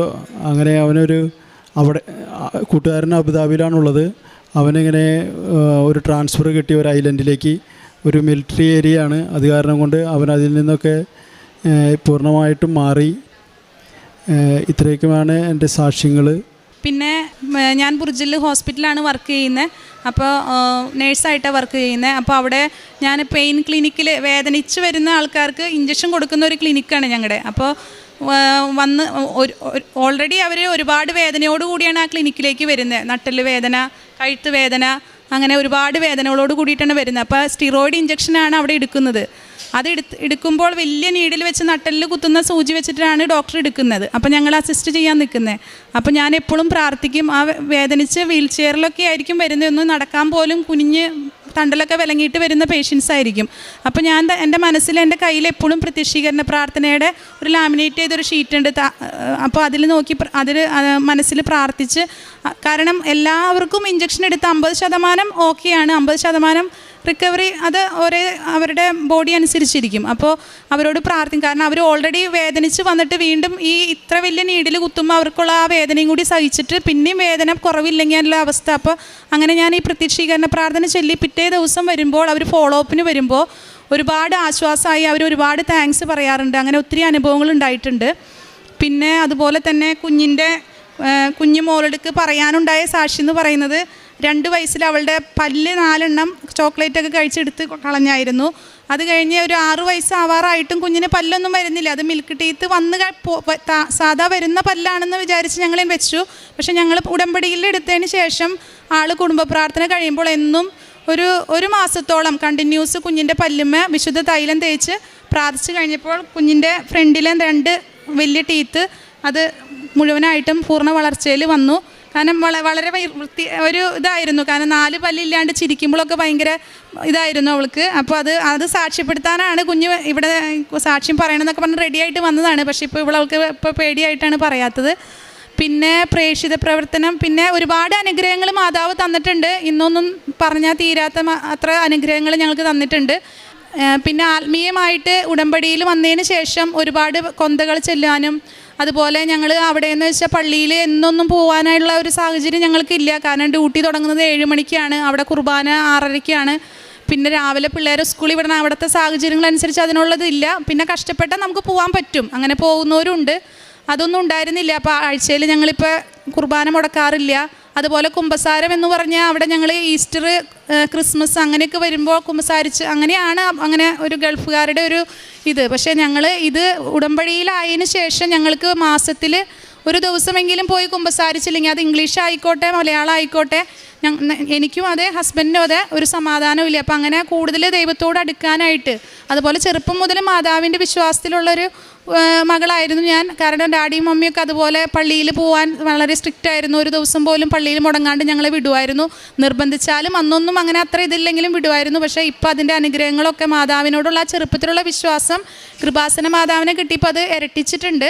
പിന്നെ അതുപോലെ എന്നെക്കാളും കൂടുതലായിട്ട് എൻ്റെ ഹസ്ബൻഡാണ് കൂടുതൽ ഭക്തിയിൽ വന്നേക്കുന്നത്. കാരണം ആളാണ് കൂടുതൽ പ്രാർത്ഥനകളെല്ലാം ഇവിടെ പറയുന്ന പോലെ കറക്റ്റായിട്ട് എല്ലാ കാര്യങ്ങളും എന്നെക്കാളും കൂടുതലായിട്ട് ചെയ്യുന്നത്. അങ്ങനെ ആൾക്കായാലും ഒത്തിരി പ്രാർത്ഥിക്കാനും ബൈബിള് വായിക്കാനും, ബൈബിളൊക്കെ ആൾ ഒരുവിധം ഫസ്റ്റ് ഇത് തുടങ്ങി ഒരു ഹാഫ് വരെ വായിച്ച് ഒരുവിധം കഴിഞ്ഞു. ആളിങ്ങനെ മാർക്ക് ചെയ്ത് ഓരോ ദിവസം എന്നെക്കാളും കൂടുതൽ ആൾക്ക് സമയം കിട്ടുന്നുണ്ട്. എൻ്റെ ടൈമല്ല ആളുടെ ടൈം. അപ്പോൾ ആൾ ഒത്തിരി വായിക്കുന്നുമുണ്ട്. ആൾ ആത്മീയമായിട്ട് ഒരുപാട് മാറിയിട്ടുണ്ട്. ഞാനും അങ്ങനെ മാതാവിനോട് കൂടുതൽ അടുക്കാനും, പിന്നെ പ്രത്യേകമായിട്ട് ഞങ്ങൾക്ക് കുടുംബത്തിൽ വളരെ സമാധാനമാണ് ഇപ്പോൾ കിട്ടുന്നത് മാതാവിൻ്റെ അടുത്ത് വന്നപ്പോൾ. എത്ര വലിയ പ്രശ്നം ഉണ്ടെങ്കിലും ഫിനാൻഷ്യലി ആയാലും നമുക്ക് ഇപ്പോൾ ജോലി സ്ഥലത്ത് നമുക്ക് സ്ട്രെസ്സ് എന്ത് വന്നാലും മാതാവിൻ്റെ ആ പ്രത്യക്ഷീകരണ പ്രാർത്ഥന ഒരു 2-3 പ്രാവശ്യം നമ്മൾ അടുപ്പിച്ച് ചൊല്ലിക്കഴിഞ്ഞാൽ അതിനൊരു സമാധാനം ആ ദിവസത്തിനുള്ളിൽ നമുക്ക് കിട്ടിയിരിക്കും. അത് ഞങ്ങൾക്ക് ഒരുപാട് അനുഭവങ്ങളുണ്ട്. അതെല്ലാം പറയാൻ ഇപ്പോൾ സമയമില്ലാത്തതുകൊണ്ടാണ്. പിന്നെ വേറെ പ്രേക്ഷിത പ്രവർത്തനങ്ങളായിട്ട് ഞങ്ങൾ ചെയ്തുകൊണ്ടിരിക്കുന്നത്, അവിടെ പാവങ്ങളെന്ന് പറയാൻ ഞങ്ങൾക്ക് ഇവിടെയൊന്നും കാണുന്ന പോലെ അങ്ങനെ പാവങ്ങളെയൊന്നും കാണാൻ ഭയങ്കര ബുദ്ധിമുട്ടാണ്. പിന്നെ അവിടെയുള്ളത് ഈ ബിൽഡിങ്സൊക്കെ പണിയുന്ന ചേട്ടന്മാർ വെയിലത്തൊക്കെ നിന്ന് അവിടെ ഇങ്ങനെ കോൺട്രാക്റ്റ് കൊടുത്ത് അവരാണ് കുറച്ച് പേര് അവിടെ ഉള്ളത് ഞങ്ങൾക്ക് കൊടുക്കാം. പിന്നെ അങ്ങനെയൊന്നും ഫുഡ് കൊണ്ട് കൊടുക്കാൻ അവിടെ അലൗഡ് അല്ല. അറബികളല്ലേ അവിടുത്തെ, അവർ അങ്ങനെ നമുക്ക് സമ്മതിക്കില്ല. അവർ അതൊക്കെ ചെക്ക് ചെയ്ത് കഴിഞ്ഞാൽ അത് നമ്മളെ ഇത് പ്രശ്നമാക്കും. അപ്പോൾ ഞങ്ങൾ ഇങ്ങനെ എല്ലാ മാസവും അവർക്ക് ഫുഡ് അത്യാവശ്യം ഞങ്ങളുടെ ഒരു എമൗണ്ട് ഞാനത് മാതാവിനോട് പറഞ്ഞ് ഉടമ്പടിയിൽ വന്നതിന് ശേഷമാണ് ഞങ്ങൾ ഇതൊക്കെ ചെയ്തു തുടങ്ങിയത്. അതുവരെ ഞങ്ങളങ്ങനെ മറ്റുള്ളവർക്ക് എന്തെങ്കിലുമൊക്കെ കൊടുക്കും നമ്മളെക്കൊണ്ട്.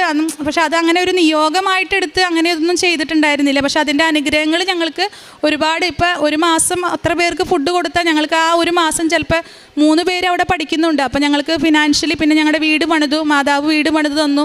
ഫിനാൻഷ്യലിയും കുറച്ച് പ്രോബ്ലംസ് ഉണ്ട്. പക്ഷെ അതിനൊക്കെ എല്ലാം, അതായത് ഹൗസിംഗ് ലോണും അങ്ങനെ എല്ലാ കാര്യങ്ങൾക്കും ഈ മാതാവിൻ്റെ ഉടമ്പടി എടുത്തതിന് ശേഷം ഞങ്ങൾക്ക് ഒരു മുട്ടും വന്നിട്ടില്ല. ഇപ്പോഴും ഞങ്ങൾ നാട്ടിൽ വന്നിട്ടുണ്ട്. ഇപ്പോൾ 2 വർഷം കൂടുമ്പോഴാണ് ഞങ്ങൾ നാട്ടിൽ വരാറ്. ഇപ്പോൾ 1.5 വർഷത്തിനുള്ളിൽ ഞങ്ങൾ നാട്ടിൽ വന്നു. ഞങ്ങളുടെ ബ്രദർ വരുന്നുണ്ട്. അപ്പോൾ അങ്ങനെ നാട്ടിൽ വരാൻ ഞങ്ങൾക്ക് ശരിക്കും ഫിനാൻഷ്യലി ടൈറ്റ് ആയിരുന്നു. കാരണം പിള്ളേരുടെ വെക്കേഷനും പിള്ളേരുടെ സ്കൂൾ ഫീസ് അങ്ങനെ ഒരുപാട് ചിലവുകളുണ്ട് അവിടെ. പക്ഷേ ഞങ്ങൾ 2 പേര് ജോലി എടുത്താൽ പോലും ഞങ്ങളെക്കൊണ്ട് താങ്ങാൻ പറ്റാത്ത ചിലവുകളുണ്ട്. പക്ഷേ നമ്മൾ മാതാവിൻ്റെ കൃപയാൽ എല്ലാം സ്മൂത്തായിട്ട് പോകുന്നു. മാതാവിൻ്റെ ഉടമ്പടിയിൽ ചേർന്നതിന് ശേഷം ഞങ്ങൾക്ക് അങ്ങനെ ഫിനാൻഷ്യലി ഒരു പ്രോബ്ലംസിന് ബുദ്ധിമുട്ട് വന്നിട്ടില്ല. പിന്നെ ഞങ്ങളെക്കൊണ്ട് കഴിയാവുന്ന നമ്മൾ എന്ത് ചെയ്ത് കൊടുത്താലും മറ്റുള്ളവർക്ക് ഒരു കുഞ്ഞു കാര്യം ചെയ്തു കൊടുത്താൽ ഞങ്ങൾക്ക് അതിൻ്റെ ഇരട്ടി ഞങ്ങൾക്ക് കിട്ടുന്നുണ്ട്. അങ്ങനെ പിന്നെ ഞങ്ങൾ പ്രേക്ഷിത പ്രവർത്തനം എന്ന് പറയുന്നത് ഫുഡിൻ്റെ കാര്യം. പിന്നെ ഞാൻ ഹസ്ബൻഡ് പറയൂ കേട്ടോ. സാക്ഷ്യം പറയാനൊരു കാര്യം വിട്ടുപോയി. ഞാൻ വീക്കെൻഡിൽ ഇങ്ങനെ മദ്യപാനമുള്ളൊരു വ്യക്തിയായിരുന്നു. ജൂൺ 18-ാം തീയതി ഉടമ്പടി എടുത്തതിന് തുടങ്ങി ഇന്ന നിമിഷം വരെ അതിൽ നിന്നൊക്കെ മാറി നിൽക്കാനായിട്ട് എനിക്ക് സാധിച്ചിട്ടുണ്ട്. പിന്നെ കാരുണ്യ പ്രവൃത്തിയായിട്ടൊക്കെ ചെയ്യുന്ന വൈഫ് പറഞ്ഞല്ലോ. പിന്നെ പത്രം കൊടുക്കുക, ഇവിടുത്തെ പത്രങ്ങൾ മേടിക്കുക, കൊണ്ടു കൊടുക്കുക. ഇവിടെ വരുന്നതിന് മുമ്പ് ഒരു കാരുണ്യ പ്രവൃത്തിയും പ്രേക്ഷിത പ്രവർത്തനം ചെയ്തിട്ട് വരണമെന്ന് വലിയൊരു ആഗ്രഹം ഉണ്ടായിരുന്നു. അത് ഇന്നലെ സാധിച്ചു. ഞങ്ങൾ അവിടുന്ന് വരുന്നതിന് മുമ്പ് പത്രങ്ങളൊക്കെ മേടിച്ച് മമ്മി ഇവിടെ ഉടമ്പടി എടുത്ത ആളാണ്, മമ്മിയെ കൊണ്ട് മേടിച്ച് വെച്ചിട്ട് ഞങ്ങൾ ഇന്നലെ പോയിട്ട് ഇവിടുത്തെ പത്രമെല്ലാം എല്ലാവർക്കും അർഹതപ്പെട്ടവർക്ക് കൊണ്ടു കൊടുത്തു. അതേമാതിരി അവർക്ക് കുറേ പേര് ഫുഡ് കഴിക്കാത്ത ഒത്തിരി ആൾക്കാരുണ്ടായിരുന്നു, അവരോട് അത് ഫുഡ് വേണമെന്ന് ചോദിച്ചിട്ട് അവർക്ക് ഞങ്ങൾ കൊണ്ടു കൊടുത്തു. ഒത്തിരി അനുഗ്രഹങ്ങൾ തന്ന കൃപാസന മാതാവിനും തിരുക്കുമാരനും 1000 നന്ദി പറയുന്നു. നിയമാവർത്തന പുസ്തകം അധ്യായം 7 തിരുവചനം 7. കർത്താവ് നിങ്ങളെ സ്നേഹിച്ചതും തിരഞ്ഞെടുത്തതും മറ്റു ജനതകളേക്കാൾ നിങ്ങൾ എണ്ണത്തിൽ കൂടുതലായതുകൊണ്ടല്ല, നിങ്ങൾ മറ്റെല്ലാ ജനതകളേക്കാൾ ചെറുതായിരുന്നു. ദൈവത്തിൻ്റെ സ്നേഹത്തിന് അളവില്ല എന്ന് പൗലോസ്ലീഹ നമ്മോട് പറയുന്നുണ്ട്. പൗലോസ്ലീഹ ഒരു പക്ഷേ ദൈവസ്നേഹം അളന്നു നോക്കാൻ ശ്രമിച്ചപ്പോഴാണ് പൗലോസ്ലീഹ പറയുന്നുണ്ട്, ദൈവസ്നേഹത്തിൻ്റെ ആഴമോ ഉയരമോ വീതിയോ നീളമോ ഒന്നും അളന്നെടുക്കാൻ എനിക്ക് സാധിക്കുന്നില്ല. അത്രമാത്രം ഒരു സമുദ്രം പോലെ വളരെ ആഴമേറിയതും ആകാശം പോലെ ഉയർന്നതുമാണ് ദൈവസ്നേഹമെന്ന്. അതുപോലെ തന്നെ ദൈവത്തിൻ്റെ ആ പ്രോമിസ്, ആ വാഗ്ദാനം വളരെ ഉന്നതമാണ്. ഉടമ്പടിയിലേക്ക് വരുമ്പോൾ നമുക്കറിയാം 2 വ്യക്തികൾ തമ്മിലുള്ള ഒരു വലിയ എഗ്രിമെൻ്റാണ് ഈ ഉടമ്പടി എന്ന് പറയുന്നത്. ഞാനും എൻ്റെ ഈശോയും തമ്മിലുള്ള ആ ഒരു എഗ്രിമെൻ്റാണ്. ഈശോ എപ്പോഴും തൻ്റെ വാഗ്ദാനങ്ങളിൽ വിശ്വസ്തനാണ്. നമ്മൾ ജപമാലയിൽ പ്രാർത്ഥിക്കുന്നത് പോലെ നാം മാതാവിനോട് പ്രാർത്ഥിക്കുന്നുണ്ടല്ലോ, നമുക്ക് അനുഗ്രഹങ്ങൾ ലഭിക്കാനുള്ള ഏറ്റവും വലിയ മാധ്യമം പരിശുദ്ധ അമ്മയാണ്. പരിശുദ്ധ അമ്മയാണ് ഈശോയോട് പറയുന്നത്, മകനെ അവർക്ക് വീഞ്ഞില്ല എന്ന്. അതാണ് നമ്മുടെ വലിയ ഫോർമുല. അപ്പോൾ മാതാവ് നമ്മളോട് പറയുന്നതാണ്, അവൻ പറയുന്നത് പോലെ ചെയ്യുക എന്ന്. ഈ കുടുംബം അവൻ പറയുന്നത് പോലെ ചെയ്തതുകൊണ്ടുള്ള ഒരു വലിയ അനുഗ്രഹത്തിൻ്റെ ലിസ്റ്റ് അല്ലെങ്കിൽ കണക്കാണ് നമ്മോട് ഏറ്റുപറഞ്ഞത്. പ്രത്യക്ഷീകരണത്തിൻ്റെ സാക്ഷികളാക്കി മാറ്റണമേ എന്ന് അബുദാബിയിൽ ഇരുന്നുകൊണ്ട് വളരെ കരഞ്ഞു പ്രാർത്ഥിച്ചപ്പോൾ ഈ മക്കൾക്ക് ലഭിച്ച വലിയ അനുഗ്രഹത്തിൻ്റെ ഒരു വലിയ ചാക്ക് എന്ന് പറയാം. ഇവരെപ്പോഴും മകൾക്കുണ്ടായ ഒരു അലർജിയുടെ പ്രശ്നങ്ങളും സാമ്പത്തിക പ്രശ്നങ്ങളൊക്കെയാണ് ഇവിടെ ലാൻഡി ഇവിടെ വന്ന് ഉടമ്പടി എടുത്തത്. ആദ്യമായി തന്നെ മകൾക്കൊരു വലിയ അലർജി, അതെന്താണെന്ന് കണ്ടുപിടിക്കാൻ സാധിക്കുന്നില്ല. AC ആണോ, ചൂടാണോ, തണുപ്പാണോ, അതെല്ലാം എല്ലാ മെഡിക്കേഷന് കൈവിട്ടതിന് ശേഷം ഉടമ്പടി വസ്തുക്കളുടെ പൂർണ്ണമായ വലിയ ഉപയോഗത്തോടു കൂടിയാണ് മകൾക്ക് പൂർണ്ണ സൗഖ്യം ലഭിച്ചതെന്ന് ഇവിടെ ആദ്യം തന്നെ സാക്ഷ്യപ്പെടുത്തുകയുണ്ടായി. ഈ മകൾ പറയുന്നു, ഞാൻ ഒരു കുഞ്ഞു കാര്യം ചോദിച്ചാൽ പരിശുദ്ധ അമ്മ ഈശോയിൽ നിന്ന് 100 കാര്യങ്ങളാണ് എനിക്ക് പ്രാപിച്ചു തന്നിരുന്നത്. അത്രമാത്രം ഈ കുടുംബം ഇന്ന് കുഞ്ഞുമക്കളോടുകൂടി പ്രാർത്ഥിക്കുമ്പോൾ വളരെ വിശ്വാസവും വിശ്വസ്തതയും അലിയിച്ചു ചേർന്നാണ് ഇവരുടെ പ്രാർത്ഥനയുടെ മാധുര്യത്തിലേക്ക് അവർ കടന്നു വന്നിരിക്കുന്നത്. അതുപോലെ തന്നെ ഈ സഹോദരി ഉടമ്പടി എടുത്ത ഉടനെ തന്നെ ഹസ്ബൻഡിൻ്റെ കൊളസ്ട്രോൾ പോലുള്ള വലിയ അസുഖങ്ങളും പിന്നെ അദ്ദേഹത്തിൻ്റെ മദ്യപാനം എന്ന ആ ഒരു വലിയ ദുശീലവും എടുത്ത് മാറ്റി. ഞാൻ അദ്ദേഹത്തോട് ചോദിച്ചു, ഇത് താങ്കളുടെ തീരുമാനമായിരുന്നോ കൃപയായിരുന്നോ? അദ്ദേഹം പറഞ്ഞു, അല്ല, ഇതെനിക്ക് കൃപയാണ്. ഞാനിപ്പോൾ എനിക്ക് അങ്ങനെ ഒരു ദുശീലം ആരൊക്കെ എൻ്റെ അടുത്തുണ്ടെങ്കിലും അല്ലെങ്കിൽ എനിക്ക് അങ്ങനെ ആ ഒരു ദുശീലത്തിലേക്ക് എനിക്ക് ചായാൻ സാധ്യതയുള്ള എല്ലാത്തിനെയും ഈശോ എടുത്തു മാറ്റുന്നു എന്നാണ് അദ്ദേഹം പറഞ്ഞത്. ഒരു മനുഷ്യനെ ഐലൻഡിലേക്ക് പറഞ്ഞു വിട്ടു എന്നാണ് അദ്ദേഹം പറഞ്ഞത്. അത്രമാത്രം ഈശോ തന്നെ കരുതലോടെ സ്നേഹിക്കുന്നു എന്നൊക്കെയുള്ള വലിയ സാക്ഷ്യമാണ് ഇപ്പോൾ ഏറ്റുപറഞ്ഞത്. അതുപോലെ ഇവരുടെ കാരുണ്യ പ്രവൃത്തികളും പ്രേക്ഷിത പ്രവർത്തനങ്ങളും എല്ലാം വളരെ തീക്ഷ്ണതയോടെ ഈശോയോടുള്ള സ്നേഹത്തെ പ്രതി ജോസഫ് അച്ഛൻ നമ്മെ എപ്പോഴും ഓർമ്മിപ്പിക്കുന്നുണ്ട്, നിങ്ങളുടെ ആസ്തി എന്താണ്? നമ്മൾ സിവിൽ കോഡിനെ കുറിച്ച് എപ്പോഴും സംസാരിക്കുന്നുണ്ട്. ഈശോ നമുക്ക് തരണമെങ്കിൽ, നമുക്ക് നിറച്ചു കുലുക്കി അളന്ന് കവിഞ്ഞ് തരണമെങ്കിൽ നാം അത്രമാത്രം കൊടുത്താൽ മാത്രമേ, ഒരല്പമെങ്കിലും കൊടുത്താലേ നമുക്ക് ഈശോ അധികമായി തരുന്നതെന്ന് വിശ്വസിക്കാൻ മാത്രം ഉടമ്പടി നമ്മെ പരിശീലിപ്പിക്കുകയാണ്. ഈ ജീവിത രീതി നമുക്ക് മുന്നോട്ട് വയ്ക്കാൻ, നമുക്ക് പ്രാക്ടീസ് ചെയ്യാം. നമ്മുടെ എല്ലാ കുടുംബങ്ങളുടെയും സങ്കടങ്ങളെ ഈ സാക്ഷ്യത്തോട് ചേർത്ത് വെച്ച് ഈശോയ്ക്കും പരിശുദ്ധ അമ്മയ്ക്കും നല്ലൊരു കൈയടി നൽകി സാക്ഷ്യം നമുക്ക് സമർപ്പിക്കാം. എൻ്റെ പേര് ധന്യ. ഞാൻ തവളപ്പാറയിൽ നിന്നാണ് വരുന്നത്, അങ്കമാലിക്കടുത്ത്. ഞാൻ ജർമ്മനിയിൽ ഒരു നേഴ്സായിട്ട് വർക്ക് ചെയ്യുക. എനിക്ക് പരിശുദ്ധ അമ്മ മാതാവിലൂടെ ലഭിച്ച അനുഗ്രഹങ്ങൾക്ക് നന്ദി പറയാനാണ് ഞാനിവിടെ നിൽക്കുന്നത്. എനിക്ക് കിട്ടിയ ഒരു സാക്ഷ്യം പറയാനായിട്ട് കുറച്ച് വൈകിപ്പോയി. അതിന് ഈശോയോടും അമ്മയോടും ഞാൻ മാപ്പ് ചോദിക്കുന്നു. ഞാൻ 2020 മുതൽ ജർമ്മൻ പഠിക്കുകയാണ്. അപ്പോൾ എനിക്ക് ആദ്യമൊന്നും ഞാൻ ഉടമ്പടി എടുത്തിട്ടുണ്ടായിരുന്നില്ല. അപ്പോൾ എൻ്റെ എക്സാം പാസ്സാവാനൊക്കെ ആയിട്ട് ഇച്ചിരി ബുദ്ധിമുട്ടായിരുന്നു. അത് കഴിഞ്ഞിട്ട് ഉടമ്പടി എടുത്തതിന് ശേഷം ഞാൻ B2 ഒക്കെ ഫസ്റ്റ് അറ്റംപ്റ്റിൽ തന്നെ ക്ലിയർ ചെയ്തായിരുന്നു. അതിൻ്റെ സാക്ഷ്യം ഞാൻ ഓൾറെഡി പറഞ്ഞതാണ്. ഞാൻ B2 ക്ലിയർ ചെയ്ത് ഞാൻ നവംബറിലാണ് 2022 നവംബറിലാണ് ഞാൻ എൻ്റെ വിസയ്ക്ക് അപ്ലൈ ചെയ്യുന്നത്. അതിനുശേഷം ഒരു 3 മന്ത്സിനുള്ളിൽ എൻ്റെ വിസ വന്നു.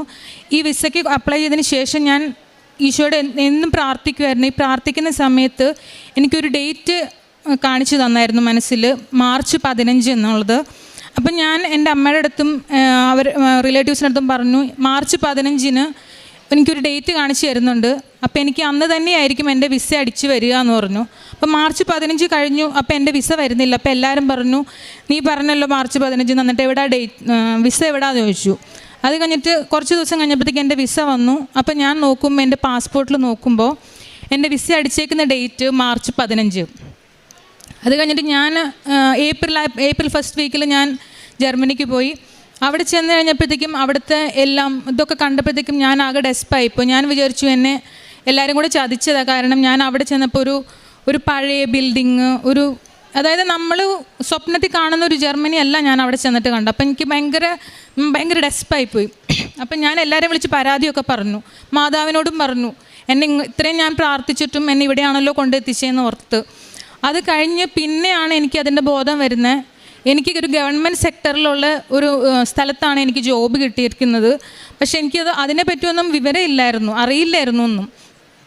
അത് കഴിഞ്ഞിട്ട് പിന്നെ ഓരോ സംഭവങ്ങൾ നടക്കുമ്പോഴാണ് എന്തിനാണ് മാതാവ് എന്നെ അവിടെ തന്നെ കൊണ്ടെത്തിച്ചത്. കാരണം ഞാൻ വർക്ക് ചെയ്യുന്ന സ്ഥലത്ത് ഞാനൊരു ഇന്ത്യൻ മാത്രമേ ഉള്ളൂ. അപ്പോൾ ചെന്നപ്പോൾ എനിക്ക് ഭയങ്കര ബുദ്ധിമുട്ടായിരുന്നു സംസാരിക്കാനും. ഇംഗ്ലീഷും ആരും സംസാരിക്കില്ല, ഓൺലി ജർമ്മൻ മാത്രമേ എല്ലാവരും സംസാരിക്കത്തുള്ളൂ. മലയാളം സംസാരിക്കാൻ ആരുമില്ല. ഞാൻ അറിയുന്നത് ഒരു കുട്ടി മാത്രമേ മലയാളി ആ ഏരിയയിലുണ്ടായിരുന്നുള്ളൂ. അപ്പോൾ അതിൻ്റെ ഭയങ്കര ബുദ്ധിമുട്ടൊക്കെ ആയിരുന്നു. പക്ഷേ ഇപ്പോൾ എനിക്കറിയാം എന്തിനാണ് മാതാവ് എന്നെ അവിടെ എത്തിച്ചതെന്നുള്ളത് ഇപ്പോൾ എനിക്കറിയാം. അതുപോലെ ഞാൻ അത് കഴിഞ്ഞിട്ട് ഇപ്പോൾ ഞാൻ അവിടെ ചെന്നിട്ട് 2 വർഷമായി. ഞാൻ അവിടുത്തെ രജിസ്ട്രേഷന് വേണ്ടി, അതായത് രജിസ്റ്റേർഡ് നേഴ്സ് ആവാനുള്ള എക്സാമിന് വേണ്ടിയിട്ട് ഞാൻ പ്രിപ്പയർ ചെയ്യുന്നുണ്ടായിരുന്നു. അത് എല്ലാവർക്കും അറിയാം ആ എക്സാം എത്ര ടഫാണെന്നുള്ള കാര്യം. അതാകെ 2 അറ്റംപ്റ്റേ ഉള്ളൂ നമുക്ക്. അപ്പം ഞാൻ എൻ്റെ ഫസ്റ്റ് ഓറൽ എക്സാമിന് വേണ്ടിയിട്ട് ഞാൻ പ്രിപ്പയർ ചെയ്തുകൊണ്ടിരിക്കുന്ന സമയത്ത് ഞാൻ എക്സാമിൻ്റെ സെൻറ്റർ എനിക്ക് കിട്ടി. ഞാൻ ആ എക്സാമിൻ്റെ തലേ ദിവസം ഞാൻ ആ എക്സാം സെൻറ്ററിൻ്റെ ഫ്രണ്ടിൽ ചെന്ന് നിന്നിട്ട് ഞാൻ വിശ്വാസ പ്രമാണം ചൊല്ലി പ്രാർത്ഥിച്ച് ഞാൻ ഉപ്പിട്ട് പ്രാർത്ഥിച്ചായിരുന്നു. അത് കഴിഞ്ഞിട്ട് ഞാൻ അവിടെ ചെന്ന് പിറ്റേന്ന് എക്സാമിന് ചെന്ന് തൈലം പുരട്ടി കാശ് രൂപമൊക്കെ ആയിട്ട് പോയി ഞാൻ അതായത് എക്സാം ഹാളിൻ്റെ ഫ്രണ്ടിൽ പിന്നെ ഉപ്പിട്ട് പ്രാർത്ഥിച്ചു. ഞാൻ അവിടെ ചെന്ന് എനിക്ക് പേപ്പർ കിട്ടിയപ്പോൾ ആ ഡിസീസ് കണ്ടീഷൻ വന്നേക്കുന്നത് എൻ്റെ കസിനുള്ള, എൻ്റെ ഫാമിലി മെമ്പറിനുള്ള തന്നെ ഒരു ഡിസീസ് കണ്ടീഷനാണ്. എക്സാക്റ്റ് അതേ ഏജ്, അതേ ഡിസീസ് കണ്ടീഷൻ, എല്ലാം അവർക്കുള്ള ആ സൈൻസ് ആൻഡ് സിംറ്റംസ് അങ്ങനെ തന്നെ എനിക്ക് കിട്ടിയേക്കുന്നത്. അപ്പം ഞാൻ അവരുടെ അടുത്ത് നമ്മൾ ഇത് ആൻസർ പറയുന്നതിൻ്റെ സമയത്ത് സ്റ്റാർട്ടിങ്ങിൽ ഞാൻ പറഞ്ഞായിരുന്നു എൻ്റെ ഫാമിലി മെമ്പറിനുണ്ട് ഇതേ സെയിം ഡിസീസ് കണ്ടീഷൻ എന്ന് പറഞ്ഞ് ഞാൻ സ്റ്റാർട്ട് ചെയ്തത്. അത് കഴിഞ്ഞിട്ട് പിന്നെ ഞാൻ പെട്ടെന്ന് ബ്ലാങ്ക് ആയിപ്പോയി. കാരണം എനിക്ക് പെട്ടെന്ന് അവരെ പറ്റി ആലോചിച്ച് കഴിഞ്ഞപ്പോഴത്തേക്കും എനിക്ക് സങ്കടം വന്നു. ഞാൻ എക്സാമിന് കരയാൻ തുടങ്ങി. അപ്പോൾ എൻ്റെ അടുത്ത് ആ എക്സാമിനർ ഇങ്ങോട്ട് പറയുക, നീ ഡിസീസ് കണ്ടീഷനെ പറ്റി ആലോചിക്കേണ്ട, നിൻ്റെ ഫാമിലി മെമ്പറിനുണ്ടല്ലോ, അപ്പം നീ അത് വെച്ചിട്ട് അത് വെച്ച് പറയാൻ പറഞ്ഞു. ഞാൻ ആ എക്സാമിന് ഞാൻ ഒരിക്കലും വിചാരിച്ചില്ല ഞാൻ അത്രയും നന്നായിട്ട് പെർഫോം ചെയ്യാൻ പറ്റുമെന്ന്. അത് കഴിഞ്ഞിട്ട് ഞാൻ എൻ്റെ പ്രാക്ടിക്കൽ എക്സാമിന് വന്നപ്പോൾ ആ എക്സാമിനർ എൻ്റെ അടുത്ത് പറയുമായിരുന്നു, നീ ഓറൽ എക്സാമിന് അത്രയും നന്നായിട്ട് നീ പെർഫോം ചെയ്തു എന്ന് പറഞ്ഞു. പക്ഷേ ഓറൽ എക്സാമിന് പെർഫോം ചെയ്ത് കഴിഞ്ഞ് ഞാൻ വീട്ടിൽ വന്നു കഴിഞ്ഞപ്പോഴത്തേക്കും മാനുഷികമായിട്ടുള്ളൊരിത് എൻ്റെ മനസ്സിൽ വന്നു, ഒരു ചെറിയ അഹങ്കാരം വന്നു. ഓറൽ എക്സാമിന് ഞാൻ ഇത്രയും നന്നായിട്ട് പെർഫോം ചെയ്തു, അപ്പം പിന്നെ പ്രാക്ടിക്കൽ വെരി സിമ്പിൾ, എനിക്ക് ക്ലിയർ ആവാൻ പറ്റും എന്ന് വിചാരിച്ചു. അപ്പോഴാണ് തമ്പുരാൻ എന്നെ ഓർമ്മിപ്പിച്ചത്, നിൻ്റെ കഴിവും കൊണ്ടല്ല ഇത് നീ ജയിച്ചത്, തമ്പുരാൻ്റെ കഴിവും കൊണ്ടാണെന്നും. എൻ്റെ പ്രാക്ടിക്കൽ എക്സാമിൻ്റെ തലേ ദിവസം ഞാനൊരു പേഷ്യൻറ്റിനെ കൊണ്ട് വീണു. പെട്ടെന്ന് എനിക്ക് എക്സാം ക്യാൻസൽ ചെയ്യാൻ പറ്റില്ല. പക്ഷേ എക്സാം വന്നപ്പോഴത്തേക്കും എനിക്ക് മര്യാദയ്ക്ക് അപ്പിയർ ചെയ്യാനും പറ്റിയില്ല. അപ്പോൾ എൻ്റെ ഫസ്റ്റ് ചാൻസ് പോയി. പിന്നെ ഒരു ചാൻസും കൂടി എനിക്കുള്ളൂ. അപ്പോൾ ഞാൻ തമ്പുരാൻ ഒത്തിരി അടുത്തു. എനിക്ക് പറ്റിയ തെറ്റെല്ലാം ഞാൻ ഏറ്റു പറഞ്ഞു, തമ്പുരാനോട് മാപ്പ് പറഞ്ഞു. ദൈവമേ, ഞാൻ എൻ്റെ കഴിവിൽ ഞാൻ അഹങ്കരിച്ചു. എൻ്റെ കഴിവല്ല, എൻ്റെ മെറിറ്റല്ല, ദൈവത്തിൻ്റെ ആ കയ്യിൽ നിന്നുള്ള ഗ്രേസ് കൊണ്ടാണ് ഞാൻ ജയിച്ചത് ഓറൽ എക്സാം. അത് കഴിഞ്ഞിട്ട് അത് തന്നെ അവർ ഫസ്റ്റ് ചാൻസ് കളഞ്ഞിട്ട് അവരെ കൂട്ടി. അത് കഴിഞ്ഞിട്ട് സെക്കൻഡ് ചാൻസ് വന്നപ്പോഴത്തേക്കും ഞാൻ തമ്പുരാൻ ഒത്തിരി മുട്ടിപ്പായിട്ട് പ്രാർത്ഥിച്ചു, കൂട്ടുപിടിച്ചു, ലൈറ്റ് ക്യാൻഡിൽ പ്രയർ റിക്വസ്റ്റ് ഇട്ടു. അത് കഴിഞ്ഞ് ഞാൻ എന്നും പ്രാർത്ഥിക്കും. എനിക്ക് പേടിയായി, കാരണം ഞാൻ സെക്കൻഡ് ചാൻസിൽ പോയിട്ടുണ്ടെങ്കിൽ ഞാൻ തിരിച്ച് കയറി വരണം. അപ്പം ഞാൻ ഒത്തിരി സ്വപ്നങ്ങളായിട്ട്, എല്ലാവരുടെയും പോലെ ഒത്തിരി സ്വപ്നങ്ങളായിട്ടാണ് ഞാനും പോയിട്ടുണ്ടായിരുന്നത്. അത് കഴിഞ്ഞിട്ട് ഞാൻ പ്രാർത്ഥിച്ചും രാത്രി ഉറക്കമൊന്നുമില്ല. എന്നാൽ ഇടയ്ക്കൊന്ന് മയങ്ങി പോകുന്ന സമയത്ത് തമ്പുരാൻ എന്തെങ്കിലുമൊക്കെ മെസ്സേജസ് ആയിട്ട് എനിക്ക് തരും. അപ്പം ഞാൻ അങ്ങനെ ഒരു ദിവസം ഇങ്ങനെ കിടക്കുന്ന സമയത്ത് എനിക്കൊരു സ്വപ്നത്തിൽ കാണാം, അതായത് ഒരു ബോൾഡ് ലെറ്റേഴ്സിൽ എഴുതിയേക്കണു ഏപ്രിൽ എന്ന് എഴുതിയിട്ട് സക്സസ് എന്നും പറഞ്ഞുകൊണ്ട് ഒരു ബോൾഡ് ലെറ്റേഴ്സിൽ എഴുതിയേക്കുന്നു. അപ്പോൾ എനിക്ക് ആ എക്സാം ഡേറ്റ് വന്നത് ഏപ്രിലാണ്. അപ്പം ഞാൻ പറഞ്ഞു ഞാൻ ഈ എക്സാം ജയിക്കും, കാരണം എനിക്ക് മാതാവ് കാണിച്ചു തന്നിട്ടുണ്ട്, ഞാൻ ജയിക്കും എന്നുള്ളതിന് എനിക്ക് മാതാവ് കാണിച്ചു തന്നിട്ടുണ്ട് എന്ന് പറഞ്ഞു. അതുപോലെ തന്നെ ഞാൻ ആ പ്രാക്ടിക്കൽ എക്സാം വന്നു. പ്രാക്ടിക്കൽ എക്സാമിന് അവിടുത്തെ ആൾക്കാർക്ക് അത്ര വിശ്വാസമില്ല, നിങ്ങൾക്ക് എല്ലാവർക്കും അറിയുമായിരിക്കും. മാതാവെന്നൊന്നും പറഞ്ഞിട്ടുണ്ടെങ്കിൽ അവർക്ക് അത്രങ്ങ് വിശ്വാസമില്ല. അപ്പം ഞാൻ ഇവിടുന്ന് എൻ്റെ കഴുത്തിലെപ്പോഴും കാശുരൂപം കാണും. ഞാൻ നെറ്റിത്ത് തൈലം പുരട്ടിയിട്ടാണ് എപ്പോഴും പോകുന്നത്, ഡ്യൂട്ടിക്ക് പോകുമ്പോഴായാലും എപ്പോഴും പോകുന്നത്. അപ്പം ഞാൻ എൻ്റെ നെറ്റിത്തിൽ നിന്ന് തൈലം എടുത്തിട്ട് എനിക്ക് അസൈൻ ചെയ്തിട്ടുള്ള 2 പേഷ്യൻസ് ഉണ്ടായിരുന്നു. ആ പേഷ്യൻസിൻ്റെ ദേഹത്ത് അവരറിയാതെ ഞാൻ വിശ്വാസ പ്രമാണം ചൊല്ലി പ്രാർത്ഥിച്ചു, ഞാൻ കുരിശ് വരച്ചു. പക്ഷേ എനിക്ക് ലാസ്റ്റ് അറ്റംപ്റ്റ് ആയതുകൊണ്ട് ഒരു പേടിയില്ലാതില്ല. അതായത് ഞാൻ കരയുക, എക്സാമിന് ഫുള്ള് ഞാൻ കരയുക. പക്ഷേ എനിക്ക് എന്താണെന്ന് അറിയത്തില്ല. പക്ഷേ എനിക്ക് ദൈവത്തിൻ്റെ അനുഗ്രഹം കൊണ്ട് എനിക്ക് എക്സാം നന്നായിട്ട് ചെയ്യാൻ പറ്റി. ആ എക്സാമിനർ നമുക്ക് നമ്മുടെ റിഫ്ലക്ഷൻ പറയുന്ന ഒരു സെക്ഷനുണ്ട് ലാസ്റ്റിലത്തെ.